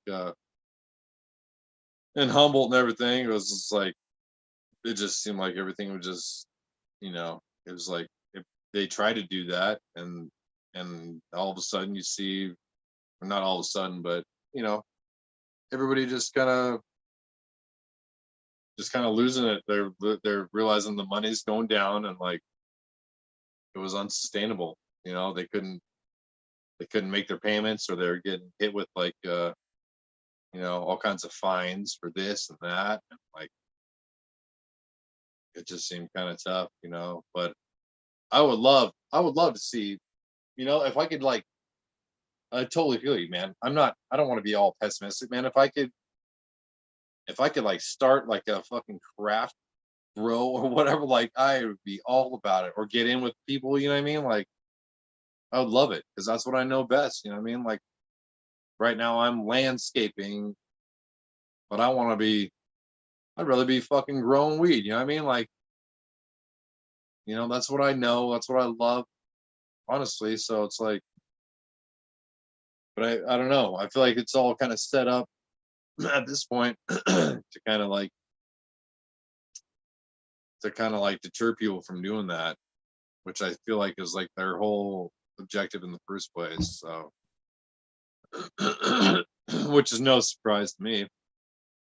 I mean, but I'm not I haven't given up on it yet. I mean, I think about it the shit every day, bro. Like it's all, I'm like, dude, especially when I see like I don't go into like dispensaries very often or anything, but when I go in there, it's like, yeah, I don't know. Prices are high, I guess.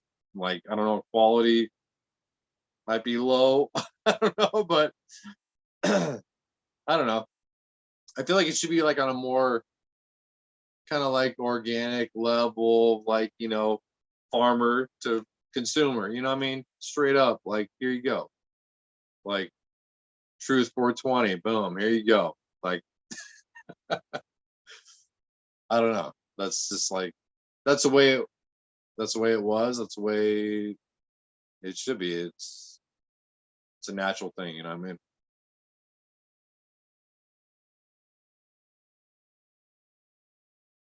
Uh oh, can't hear you. She spoke highly of your cannabis. Yeah, she better. No. Oh yeah. Fuck. Yeah, for sure. No, I'm just fucking around. No, Yeah. seriously though, she honestly said that you know, you helped her get through, her tough times in Cali when she first got there. Good legit source and was Hell always yeah. there. Yeah, she Oh gave man, you she much helped me props, get. man. She was looking forward to tonight's episode big time. Let me tell you, she helped me get through tough times. The funny thing is, she helped me get through tough times when I was broke as fuck because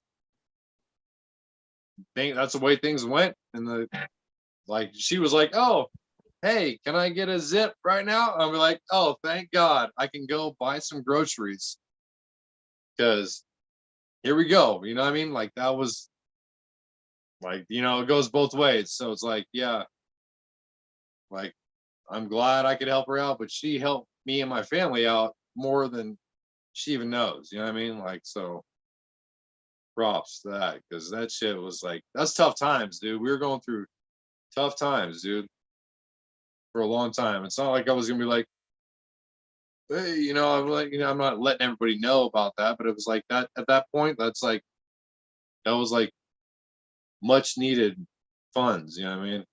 Because things were just like, sometimes you'd sit on pounds for fucking a month or whatever. Things just go stale. And then you're like, nothing was happening. I mean, for a long time, it was. And I hope I think it's probably maybe a little bit better now. I mean, I've talked to a couple people. I don't know, but honestly, bro, I'm glad I'm not dealing with it right now. That's all I had to say. It's like I'm glad. Like I'm not saying I would like to do it myself and get back into it, but as the main source of income to pay my mortgage, especially in California, especially under PG&E, no way, man, no way.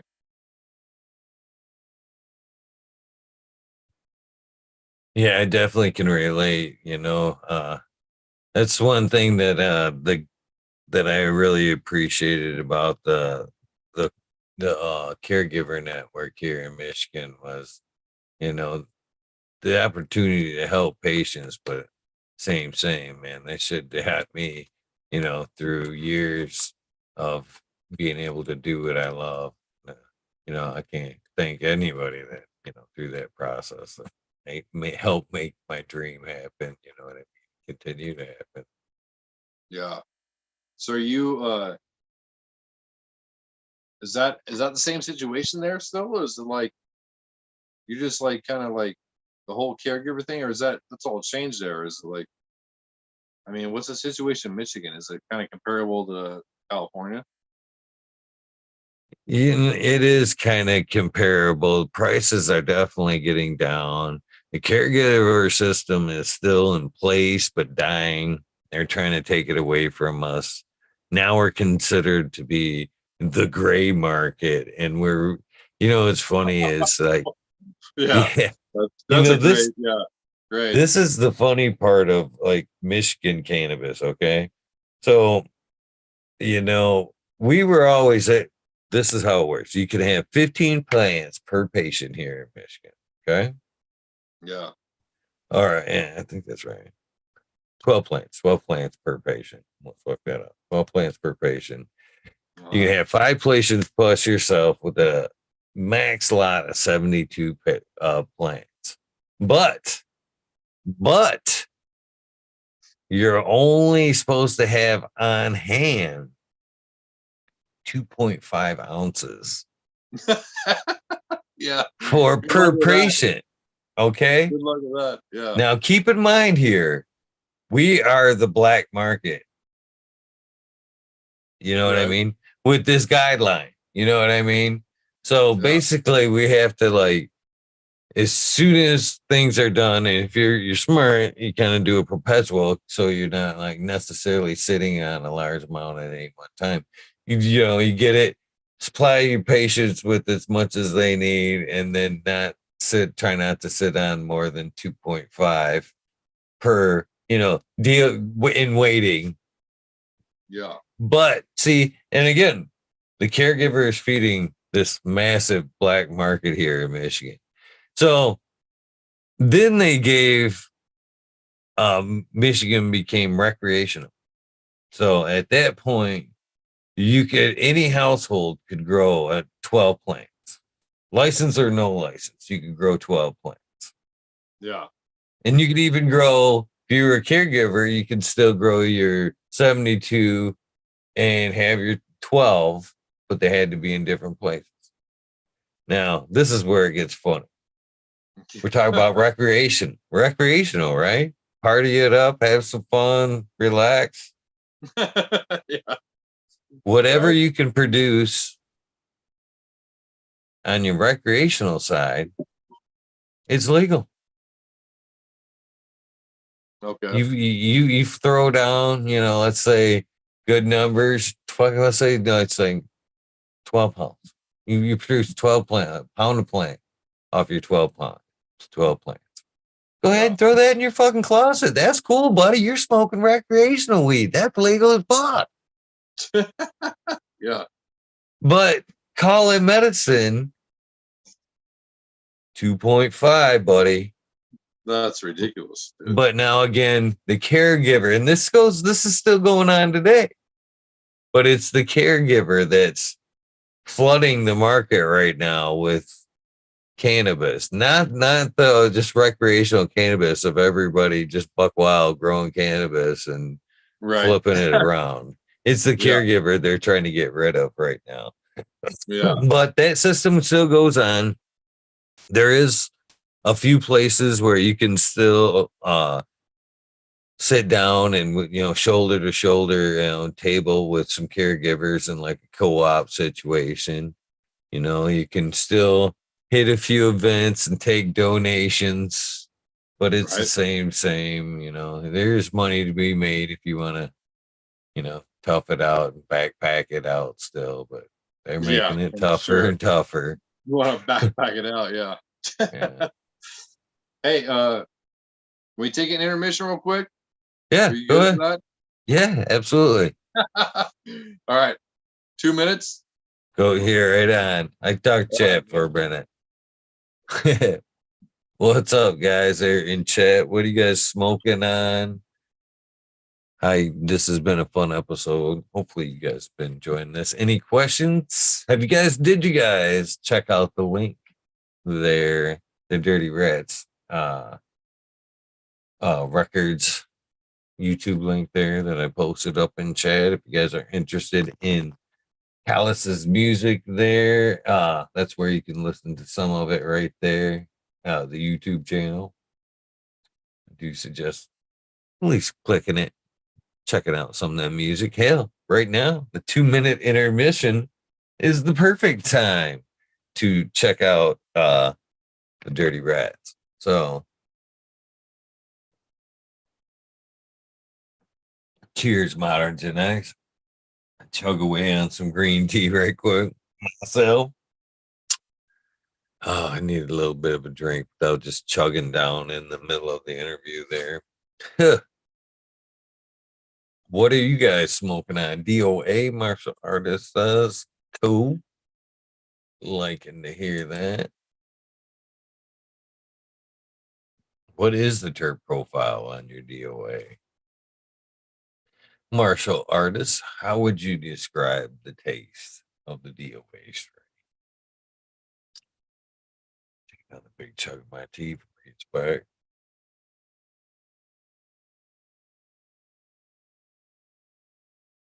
It's 2012, 12. Oh, nice.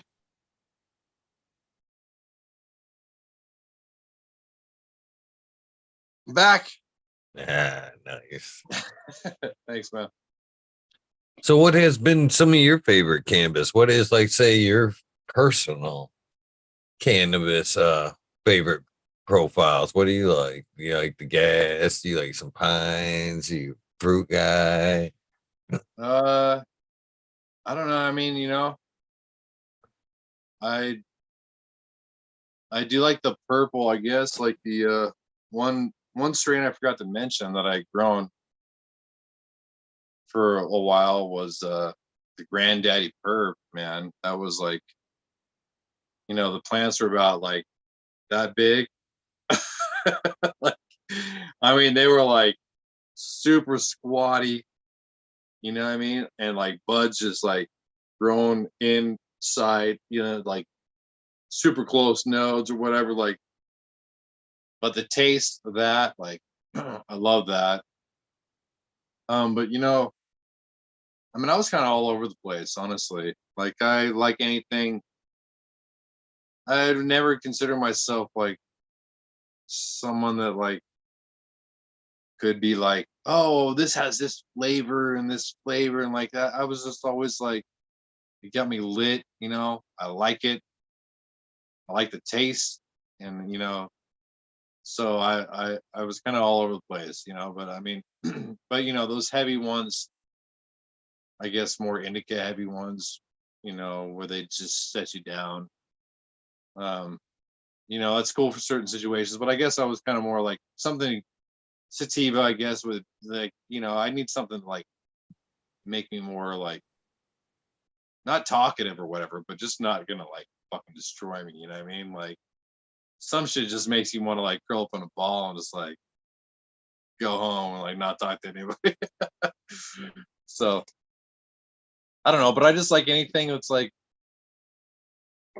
I don't know. I just like to get lit, and like, so I try not to be too specific about anything. Um, a good taste, good smell, you know what I mean? Like that was one of my main things is like, I don't know. I like the taste and the smell when you squeeze it, you know what I mean? And you can taste it, and you can smell it, like, and a lot of stuff looks good, which is funny because like a lot of pounds would sell, you could see pounds would sell and like they, and they probably, I'm not going to say I don't know how they tasted, but, you know, I guarantee you the buyer wasn't for the most part sitting there taste testing everything. A lot of times they were, and then, my shit would go for sure, but not a lot of times they're just going off the look, you know what I mean? And there still could be the smell, but then when they taste stuff, it's like that fucking shit might taste like shit, you know what I mean? It could look great, even smell great, and like, that's where it ends right there, There's kind of like a wall, like it's almost like it's like a trick, like, oh, here you go, like, and you could use some chemical garbage and like make your fucking buds like this.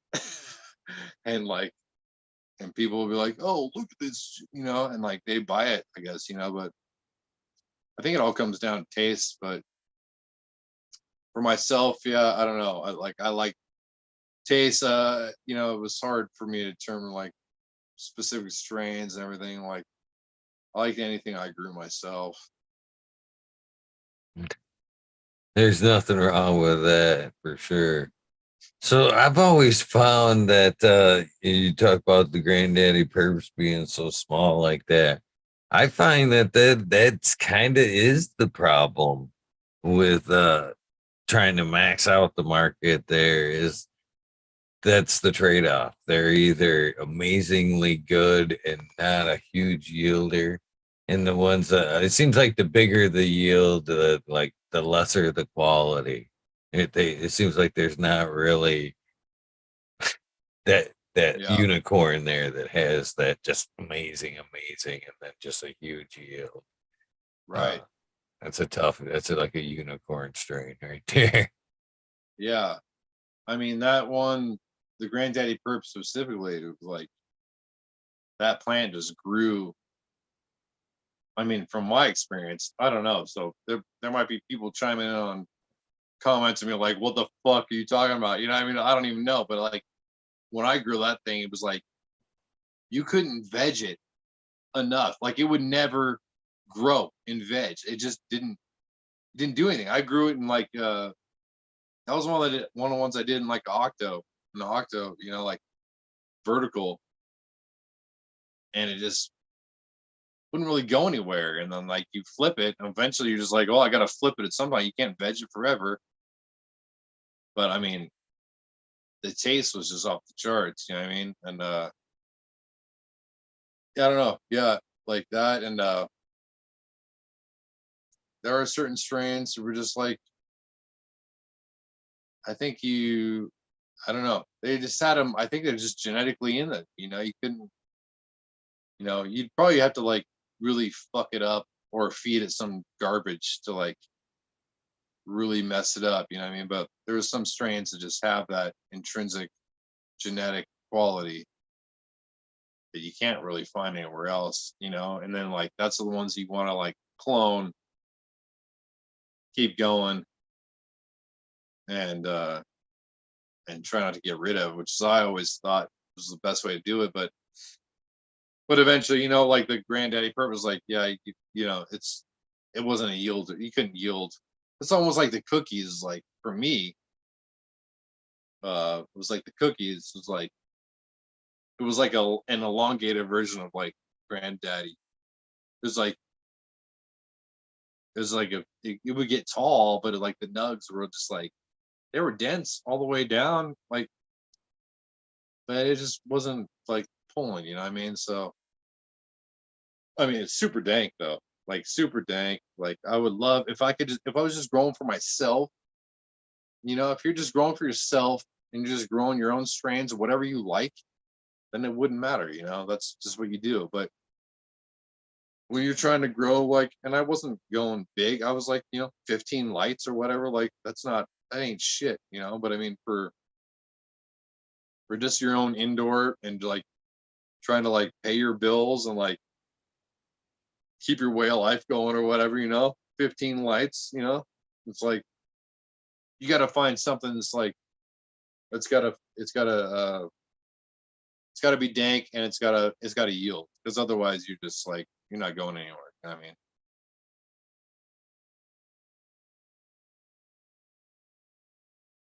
What was your best yielding strain? I think Gorilla Glue, GG, yeah, Gorilla Glue was probably the best. I mean, that and purple. I mean, Purple Trainwreck. You know, back in the day, that was good. You know, I don't know. I had some good runs with the green crack too.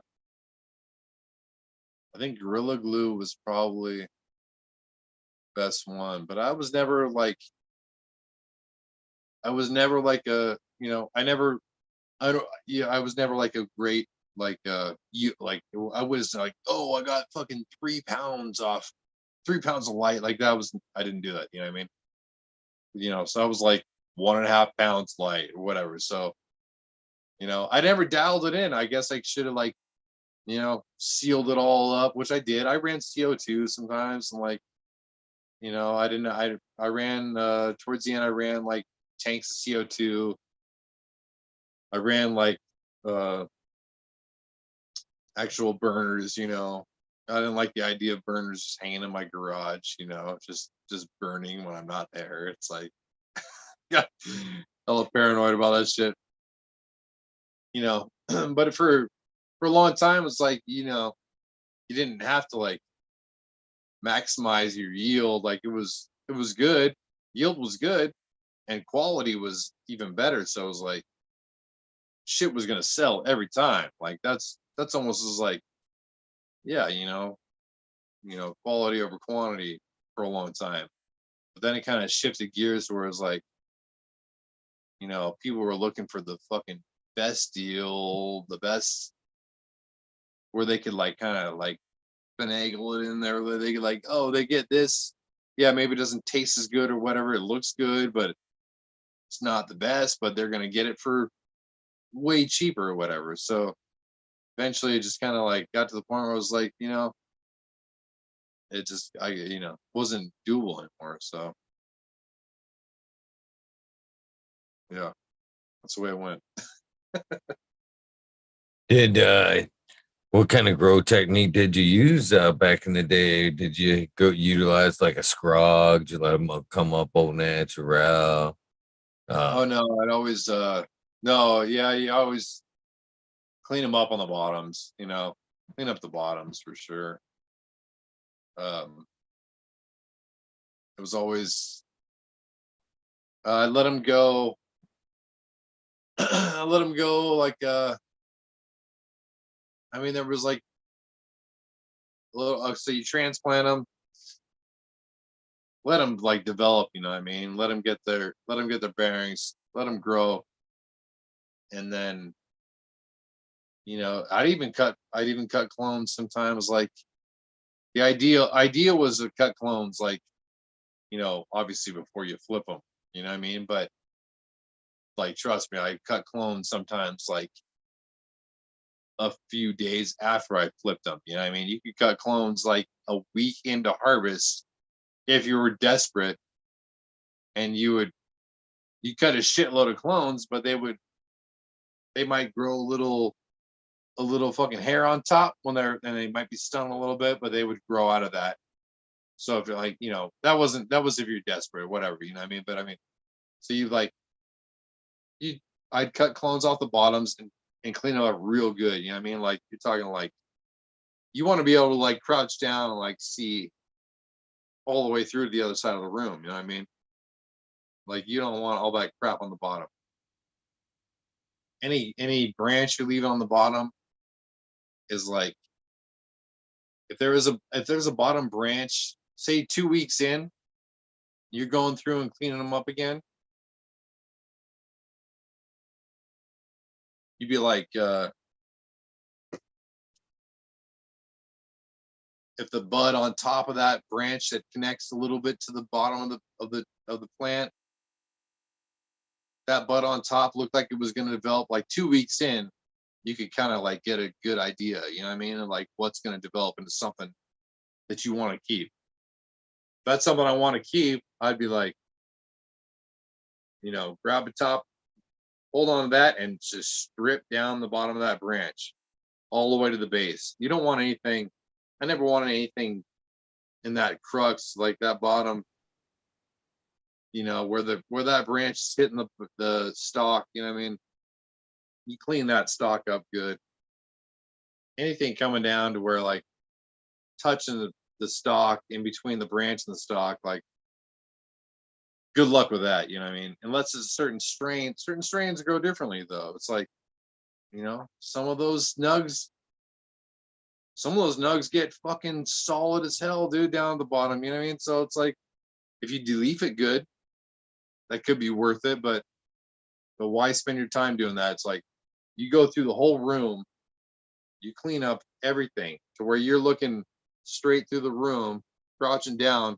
This is indoor, obviously, and you're just seeing all the way through the other side.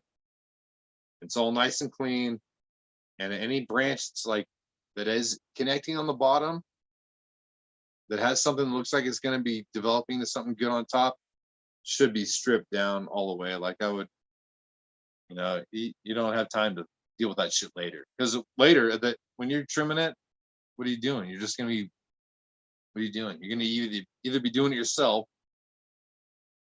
and wasting a bunch of fucking time, or you're going to be paying somebody to do it, which is even worse. You know what I mean? Good God, you don't want to do that. So super clean, you know. But I think 2 weeks in, you can tell what's gonna be usable and what's not gonna be usable, you know what I mean?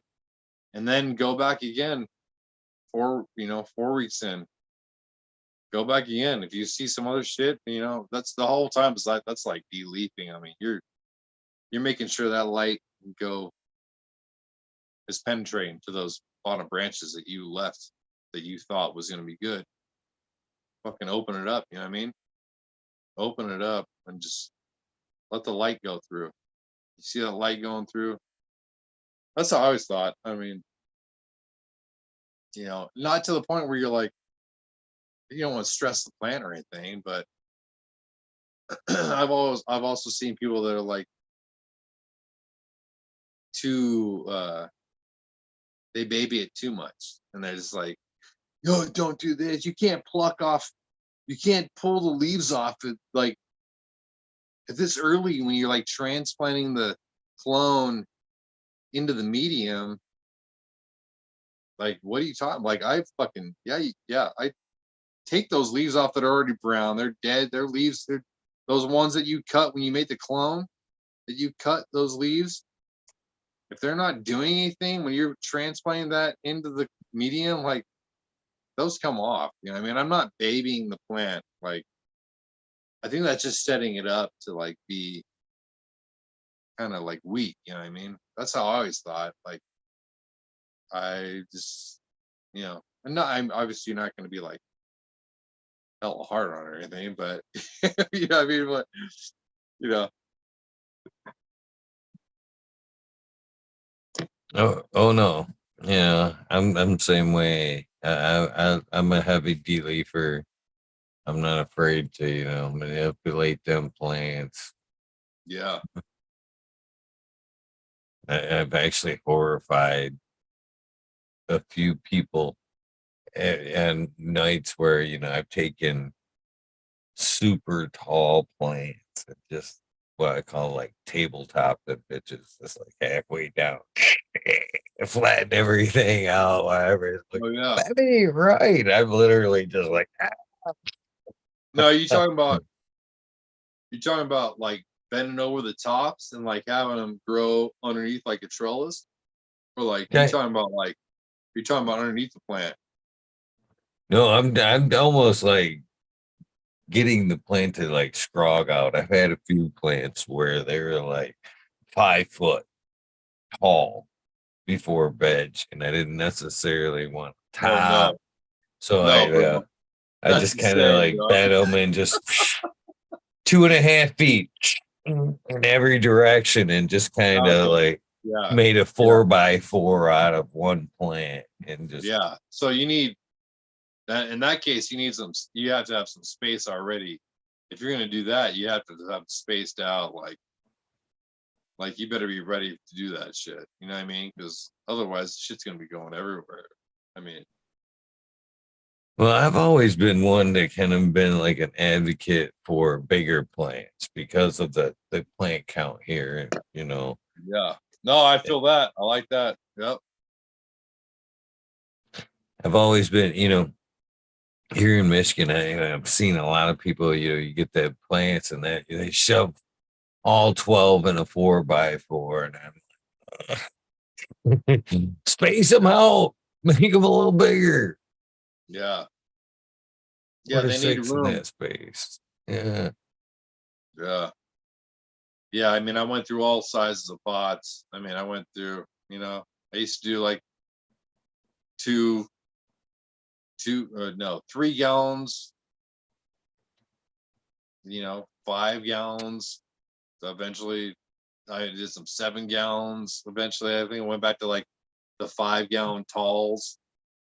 You know, but you could like space them out if you want to. But yeah,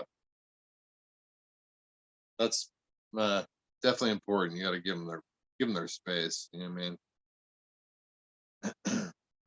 Was 5 gallon tall your best yielding pot? Yeah, I think the five talls. I mean, you talking about like as far as like space and yield. Uh, that's what I would have gone with. Yeah, and then you're dealing with like how much dirt you're using too. Because you it's all over the place. I mean, you're bringing in like pallets and pallets of soil. You know what I mean? Like at some point, you're always looking for like, okay, well, how many pallets can I use and like still fill up this room? Or like how many plants do I actually have? Like some plants need more room, I guess, and some plants need less. But I went through like trying to like fill up a huge room with like way less plants with 7-gallon pots. But that didn't work out. You know what I mean? So it's like it's a constant thing. Like you're all like the whole. I mean, 20 years I was always changing things. There might have never been one cycle I went through where it was like actually the same thing I did. I mean, pretty close probably, but I don't know. I was constantly just, which is the fun part, really. It's like that's the science, bro. You know what I mean? Like, oh, I'm gonna do this. Like I don't know, see what works, and like, I mean, eventually, obviously, you're gonna find something like that's what you got to do, but even then, like you might have a bad run or something, and make you like, you might switch it up, like, that's the way it goes. But I mean, the price of dirt. I mean, fuck, price of soil went up. I was using black. Can I mention like brands? I guess I already Oh did. yeah. Black Gold Cocoa Blend. That's all I used for years, and that went so up. Like, the price of that, I went to get it one day and it was like it was so high. I was like, oh, I'm gonna try something else. It was Like gold's comparable, here but like $40 a bag. what's up? Said that black gold's like $40 a bag. Are you serious? Yeah, here. There? Yeah, What? Oh yeah. shit! No way! Uh, it's Damn, good. dude, that's hardcore. Yeah, that's. I think they're like trying to seize on people that are trying to like skip. Invest in a good like soil, go water only. I think that market's kind of trying to be taken advantage of a little bit. You know? Right? Yeah, I can So see that. you fed on top of the black gold. That is a good soil. I mean, a base anyway. So the Botanicare on top of the black gold. Yeah, yeah. I mean,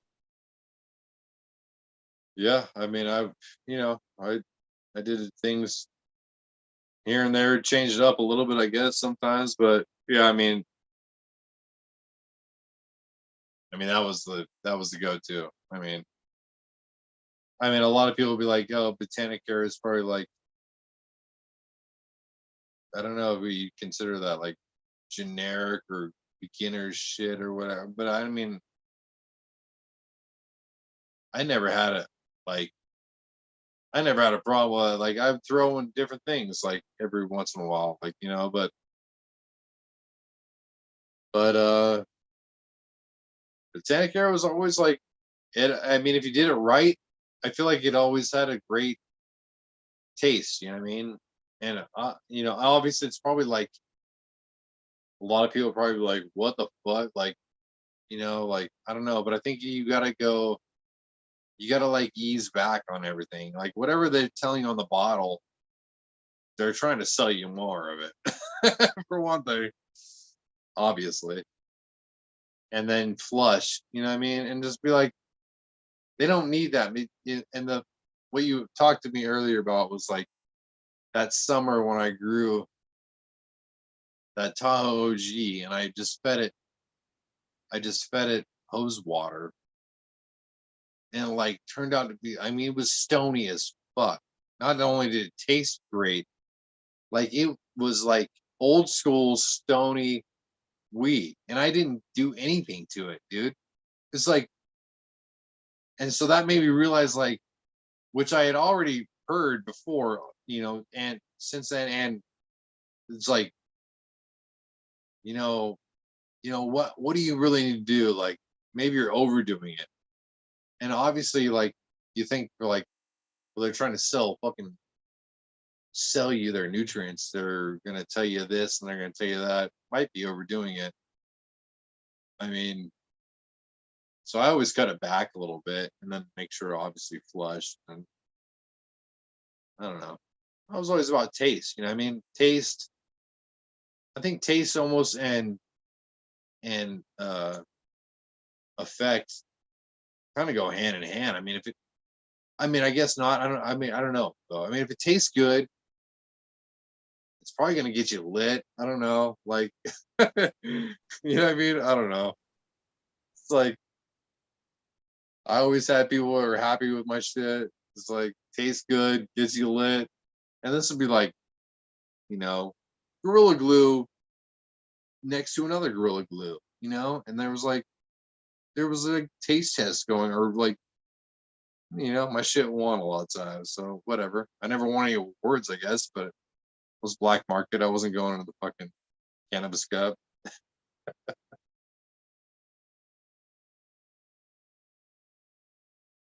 Do you think some of these cups even have credibility? What do you think the credibility of some of these cups are?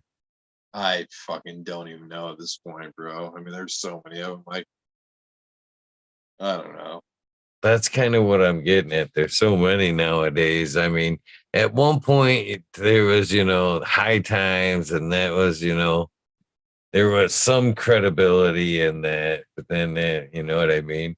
So with so many, is there credibility in being like a small town cup winner and, versus even at that, I don't think that's one thing that I always kind of thought was shitty about high I mean, times is it lost its credibility. Like they were like once a year, and then you kind of like even if you won that one a year in your state, you'd kind of hope that or think that those X amount of winners would go off into like an ultimate cup battle. You know what I mean?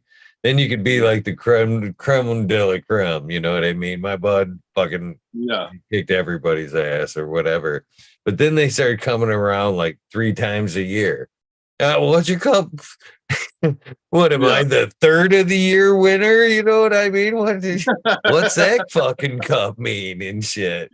yeah, yeah. What the fuck does it all mean anymore? I don't know. Yeah, it's kind of diluting everything. It's just, yeah. I mean, how many times can you fucking, yeah.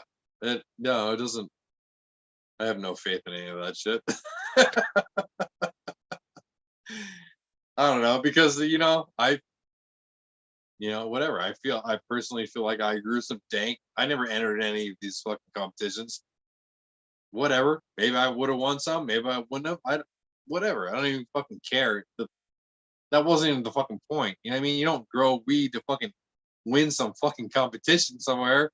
That wasn't the point of it. You grow weed to like, I don't know, to like fucking get everybody lit, and like that was it. Like, I don't know, trying to make money on the black market shit, like almost like getting notoriety out of like growing fucking weed was like, that's like completely opposite of what you really would have thought. Like, so, but I haven't, I'm kind of out of the loop on all that shit. You know what I mean? So I don't know. So, whatever. I mean, if anybody can make it like and get their props and like and grow their brand, like that's awesome. I mean, I don't know if do you know Garth Cultivator? It doesn't sound familiar right off the top of my head. Oh no, show you probably want him on your show, bro. Yeah. Oh yeah, oh yeah. He's up in, I think he's in Oregon somewhere. Oh, he's a rap. He's been rapping before I was rapping. He's been growing before I was growing. So you should look into him. He's a big yeah, look into him. Like he's been growing for a long time. Like, there are people still out there still rocking the fucking, straight up black market, you know, won't won't budge, you know what I mean? Like, which is cool. I like, because I don't know. At this point, I don't know where things are going. I don't see it like, you know, possibly going back to the old days or whatever. I would love to see that happen, but I mean, doesn't matter anyways. You could, if you just want to grow and smoke, like anybody should be able to do that shit. You know what I mean? Like, fuck it. Like anybody should be able to do that. Like the tent, you know what I mean? That grow tent, like That's it. You know what I mean? That's all you fucking need. Like, you know what I mean? If you that's all, like start there, you know what I mean? Like, there you go. And nobody should have anybody breathing out of their neck and like talking or whatever, like charging you fucking anything like for any of that shit. Like there's definitely like a freedom to that. Like everybody should have that option, you know what I mean? That's kind of the way I see it. And like that goes for other things like, shrooms, dude. Like I thought about like fucking setting up a fucking rack full of shrooms, like growing some fucking mushrooms. Like, what the fuck? Who cares? Like, that's the way things are going, dude. Like, I don't know. Otherwise, it's kind of like backwards. Like, I don't know. I'm not trying to like produce like fucking fentanyl or anything. It's like I just want to grow some shrooms, maybe grow some weed. Oh, that's something that's caught on here in Michigan. I Yeah, almost what's think, that? yeah, Shrooms? the shroom cultivation, yeah. Yeah. You can get your shrooms here in Michigan like a snap of a fingers, damn near anywhere in Michigan. It's almost like we've kind of us stoners have like, I don't know. There's so many of us getting busted because we just don't. We don't even think of it as a drug. You know what I mean? 'Cause we cultivate it, whatever. It's fucking herbal medicine.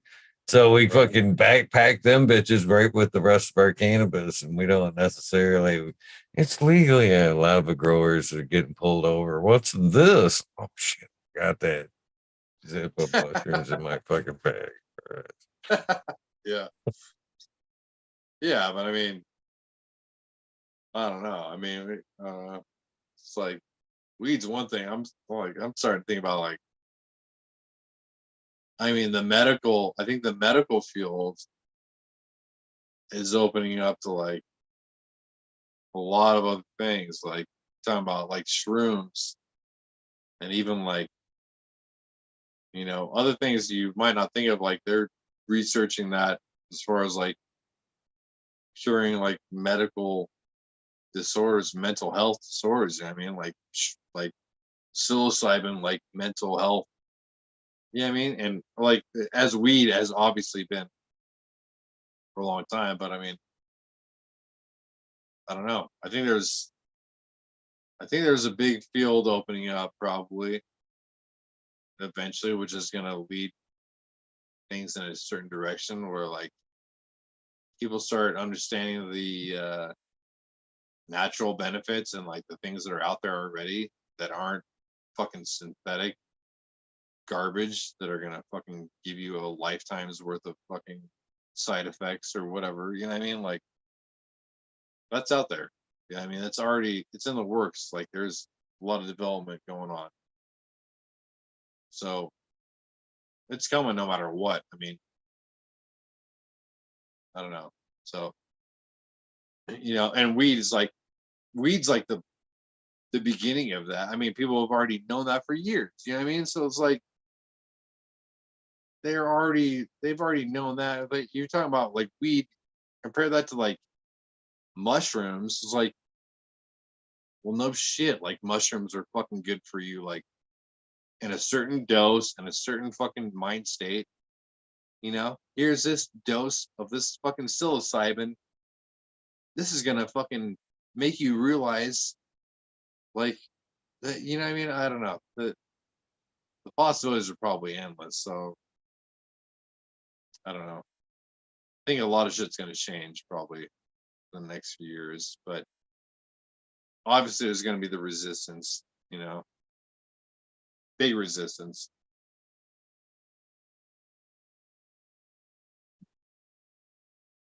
So was bong hits your favorite ingestion method of cannabis when you were smoking heavy there? Was it bong hits, joints, or edibles? Your favorite there? Oh, Combination of all the oh yeah, above. it's fucking bong. I would take fucking 20 bong hits a day, bro. This couldn't stop for sure. But whatever, it didn't matter. I mean, so I'd smoke joints. You know, yeah. So whatever, like bong hits were just like, I don't know, in Humboldt, it's like we would take bong hits, were just like personal.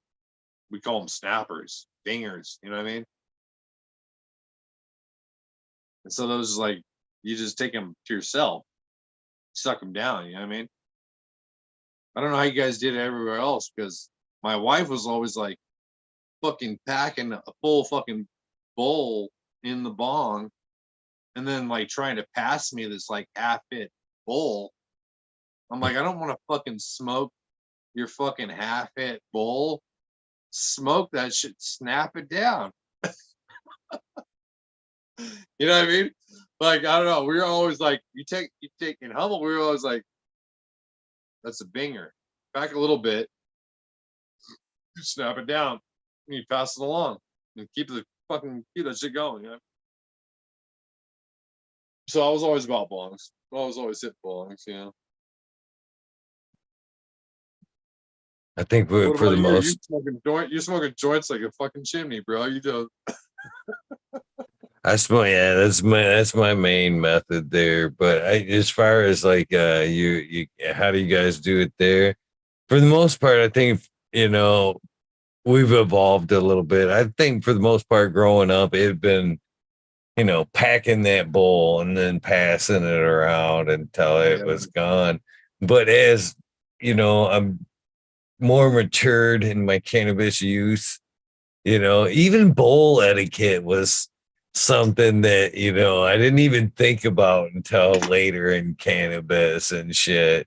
But the Yeah. snaps there and the bowl etiquette, I can see, but the snaps I can see make more sense. It's a cleaner, super terpy hit versus, that, yeah, it's just half burnout flavor throughout there. Yeah, that makes more sense. Everybody get a nice clean hit versus passing around No, the stale smoke of the bong. But no, yeah. Yeah, that's why we're always about bingers. Like everybody get just one hit off the bong, and like you snap it. You don't snap it, you're fucking pussy. No, whatever. I'm just joking, but no, it was like that's kind of how it was. I mean, but didn't matter. I take that back. It was like we were so desperate to get lit. Like anytime it didn't matter. Whoever had the fucking weed, whoever had the fucking pipe or whatever, or the pipe papers, like we used to like all get together and like gather up our like recycling and like go and recycle our cans and then go and buy the sack from our buddy who had like the fucking half eighth or whatever, and then we go to like Sequoia Park and like hacky sack and fucking get baked, dude. Like whatever, it didn't matter. Like I don't know, we were getting lit all the time, dude. Yeah. hacky sack should make a comeback, by the way. I've Oh said yeah. that for like the last year or so. It'd be cool. So, and again, trying to keep things cannabis to see hacky sacks made with fucking maybe some hemp seeds instead of the little plastic BBs. You know what I mean? Oh, the best. The best ones we always had. You ever had the dirt bag? It was a dirt bag. Mm-mm. It was like No, sand. It's like black sand. really. Oh my god, dude, they're fucking like black sand or something. They're like they weren't beads. You don't fuck with the beads. These things were like a leather casing with like I think they're called dirt bags. And they were like and I think they were like black sand and they were just like soft, malleable, and eventually they'd run out, but I mean those were the best. Those are like you'd like, they come down, you like stall on your foot and like land hella soft, you know what I mean? Like that was the shit back Damn. then, man. I feel like we got fucked here in Michigan because Oh yeah. no.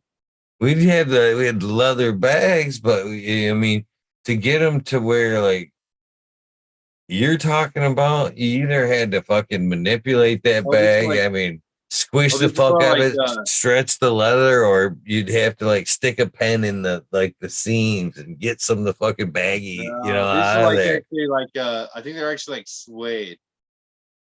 I think they're like suede. They're soft on the outside, you know what I mean? But they're filled with sand, like Damn, fine, Kelly kids fine always sand. get all the cool Look it up, shit. dude. What the hell? Look it up, bro. You, I swear to God. Oh my God, those are the best. Yeah, It yeah, makes perfect. I mean, hearing about, I mean, that makes fucking perfect yeah. sense. No, Those big bead ones. Those, yeah, those things fucking suck, dude. yeah. Hippie bags, bro. That's what we call them, hippie bag. Yeah, that's all we had here in Michigan. Yeah, it makes perfect Hey, sense. what did you Yeah. do on? What did you do on 420? I did a 24-hour special, which Oh yeah, is I saw some of that. Like, fourth that's year in a row I've damn, done bro. That's that. fucking Yeah. hard. That's fucking hardcore, man. Holy shit. Uh, Couple of them years have been rough.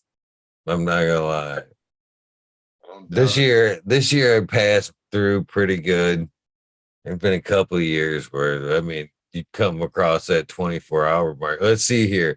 One year, first year, I almost passed out. I remember like I was like literally like eating hot sauce to fucking get through the night. Second year, I think I passed out on Hot air sauce, huh? like 23 Hot and a sauce. half hours. Oh yeah, hot sauce. I mean hot sauce.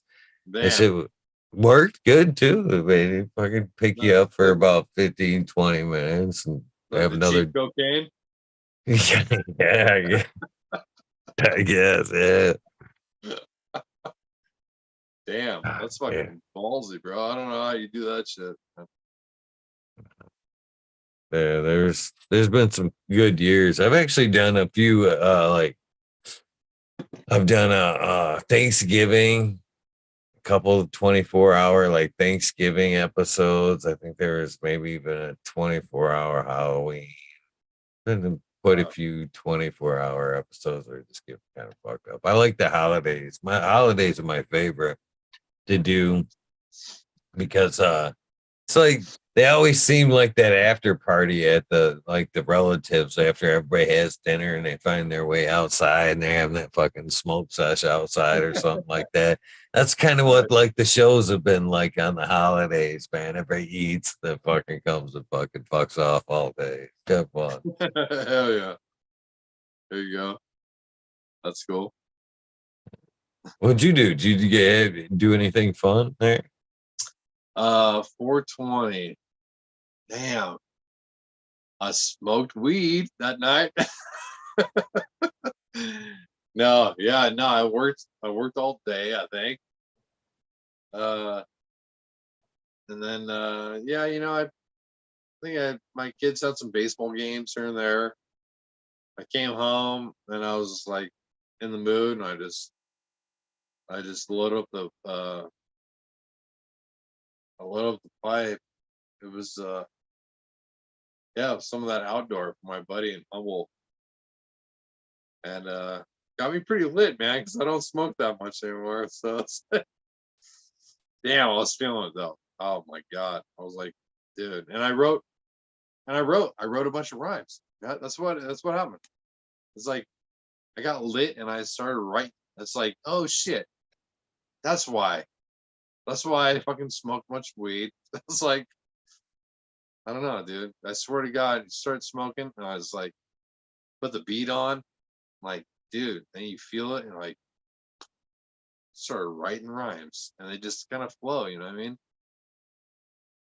I don't know. It just goes hand in hand. Like without it's like cool, whatever. But that shit just kind of puts you in the mood. So I got like close to a verse ready to go. I had, like 16 bars almost, got a piece together.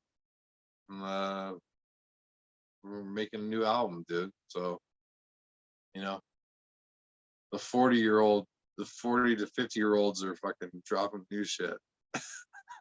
Nothing wrong with that. Watch man. out, bro. Nothing wrong with that. Right? So 30 albums, if I remember correctly, plus or minus there. So if you had to, somebody like randomly, some mega fan was like, hey, we want to hear boom. Would you be like, could you remember every song of any 30 album? Could like somebody just randomly go, all right, off your second album. I want to hear. Could you be like, yeah, boom, Fuck, and just lay yeah, it down? right. Fuck no, dude. Are you serious? No way. No. No, but there's a lot of songs we did that I would know just because we had we had certain set lists that we'd always do, you know what I mean? Like not always do, but there were certain songs we'd always have set up for like live shows and like so there are certain songs that I would know. But yeah, if they were just like, oh, I want to hear this song off of this album randomly, like if we'd never done a live, bro, I've done like fucking, I swear to God, it feels like a million verses, dude. I don't know. No. No. But I don't know. If I've done it live and like rehearsed it like a bunch of times, and once you do it live so many times, you remember it a lot. But even now, it's like it's been a while, so yeah, it'd be tough. But yeah, I mean, we've done a lot of shows, but we have so many albums and so many songs. So I don't know.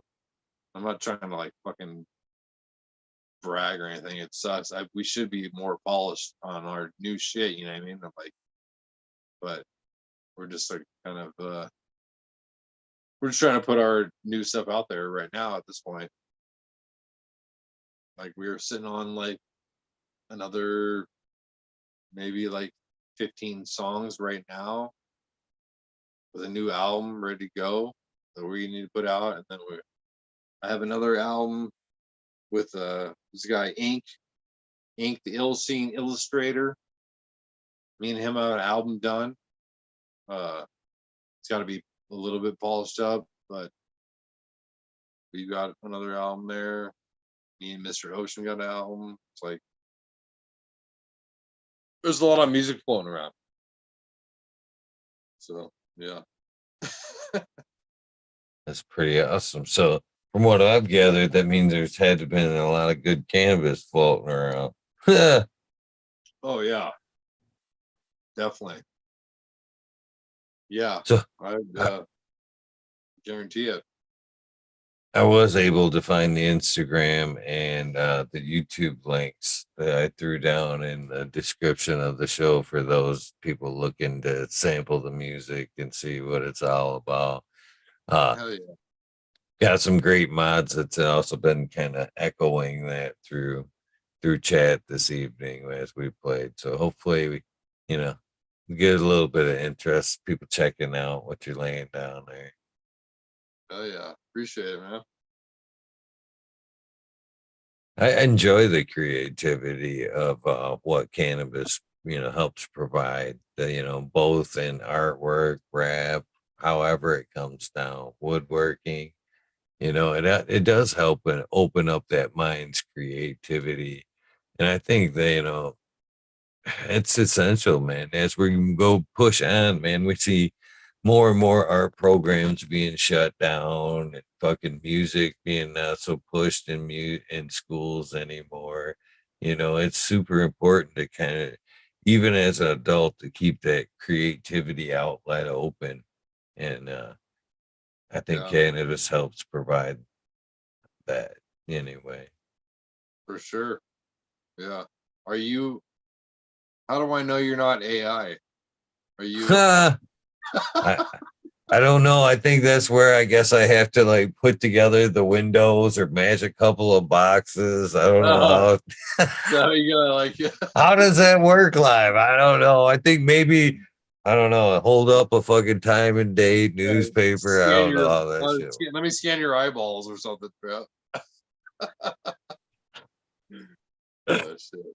I promise you, I'm not AI. I promise. Oh man. Hell yeah. That shit's scary. That Yeah, shit is I know, scary.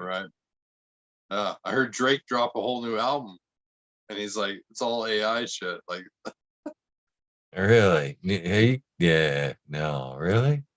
yeah, I don't know. A People are getting like, AI written? He's just yeah. is he performing it or is it AI? No, it's like his voice and everything. I haven't heard it yet. I haven't heard it yet, but I heard about it. But yeah, it's like people are like dropping albums like people's voice. I mean, it's like I don't know. That's That's where crazy. the shit's going. So good luck. God, that is insane. Yeah, It's a little that's frightening, but we'll just try to retain our soul somewhere. sound like that's getting harder and harder to be. I know, right? Fuck, man, I'm already like, and I never really did until later in life. I question us as a fucking being to be anymore. With the constant push of us and the digital age. You know what I mean? They almost like they honestly don't give a shit what we're doing anymore. It's more data, data, what we're doing, algorithms. How can they predict it? Shit like that. Now, the more closer to AI, Oh yeah. I can't help but wonder if, I do wonder if this shit isn't all a sim. You know what I mean? We've just been programs, you know, For sure. prepping prepping the sim or the AI or the master Oh computer. yeah, they already got you. They got you all figured out already, dude. There, you're fucking. It's your future is already mapped out, bro. Yeah. Good luck, dude. Yeah. It's funny you say that because I do this literally in real life, and you think it's funny or whatever. I literally will click on like random shit to throw off algorithms and shit, just like fucking, just to fuck up my YouTube algorithm and shit because it thinks it's no, you don't know me. What about Yeah. these cats? Knows you better than you know yourself. I like to keep the algorithm on their toes. Yeah. I guess Good is what luck. I'm trying to say. Yeah. I'd love that's you could fucking pull that off. Great. I can't. No. I just get a bunch of weird videos. Whatever, dude. Fuck that shit, man. You are your own person. You make your own decisions. You have a soul, I think. You know what I mean? Like, fuck that shit, dude. Whatever. It's gonna go the way it goes, but let's put up a fight at least. So I mean, you know, I could probably start writing albums with the AI with like Chat GPT or whatever. Cool, great. What's that gonna do for me? It's not gonna do anything for me. My mind's gonna go to fucking melt to fucking nothing. It's just, what do you do? Like everything's gonna become obsolete. Like, you know what I mean? Like you could deep fake your whole face right. For all I know, like I'm talking to like a deep fake of you right now. And I'm off on the couch, like playing video Yeah. games and shit. Right. But like, and so we're all just gonna go into like some oblivion where we're just like pathetic nothing. I don't know. I think people like you like discount the human soul. There is something there. It's like that's not just gonna let it happen. You know what I mean? That's what I like to think. So who knows, I guess, really in the end, but you gotta like at least put up a fight. I do.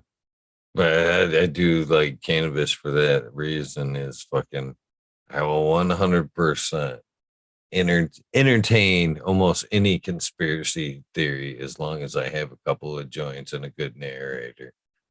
I'll sit through. I'll at least let it play out until I'm out of weed, fucking, or the joints are done. I might make it at the end of that joint. I might be like, "Oh, stupid, I'm out." Right.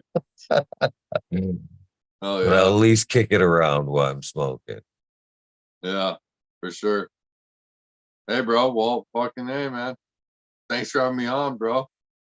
Oh, thank you for coming on and hanging out and sharing cannabis your cannabis journey with me and chat here. It's been pretty awesome story and hopefully at some point we can do another live show, maybe a music show. I'm definitely open to that if you're open to that 100%.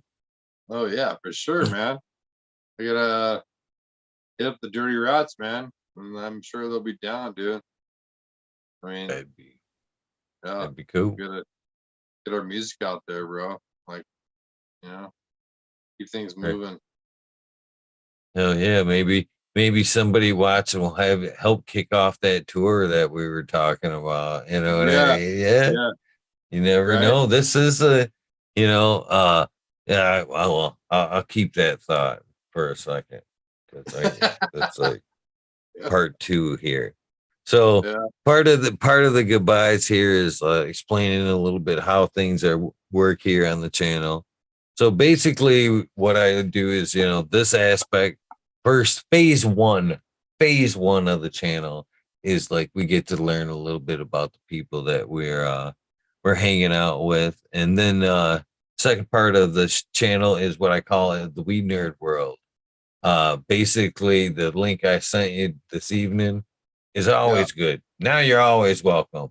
Anytime yeah, you see Weed Nerd World in the title, that's a free for all. It is a Weed Nerd World. So that opportunity that we're talking about, that's a for real thing, man. Uh, People watch this show and participate in the show from around the world, man. You throw a dart on that at that map at that globe, chances are there's a fucking Weed Nerd World. UK oh yeah, checking in right now.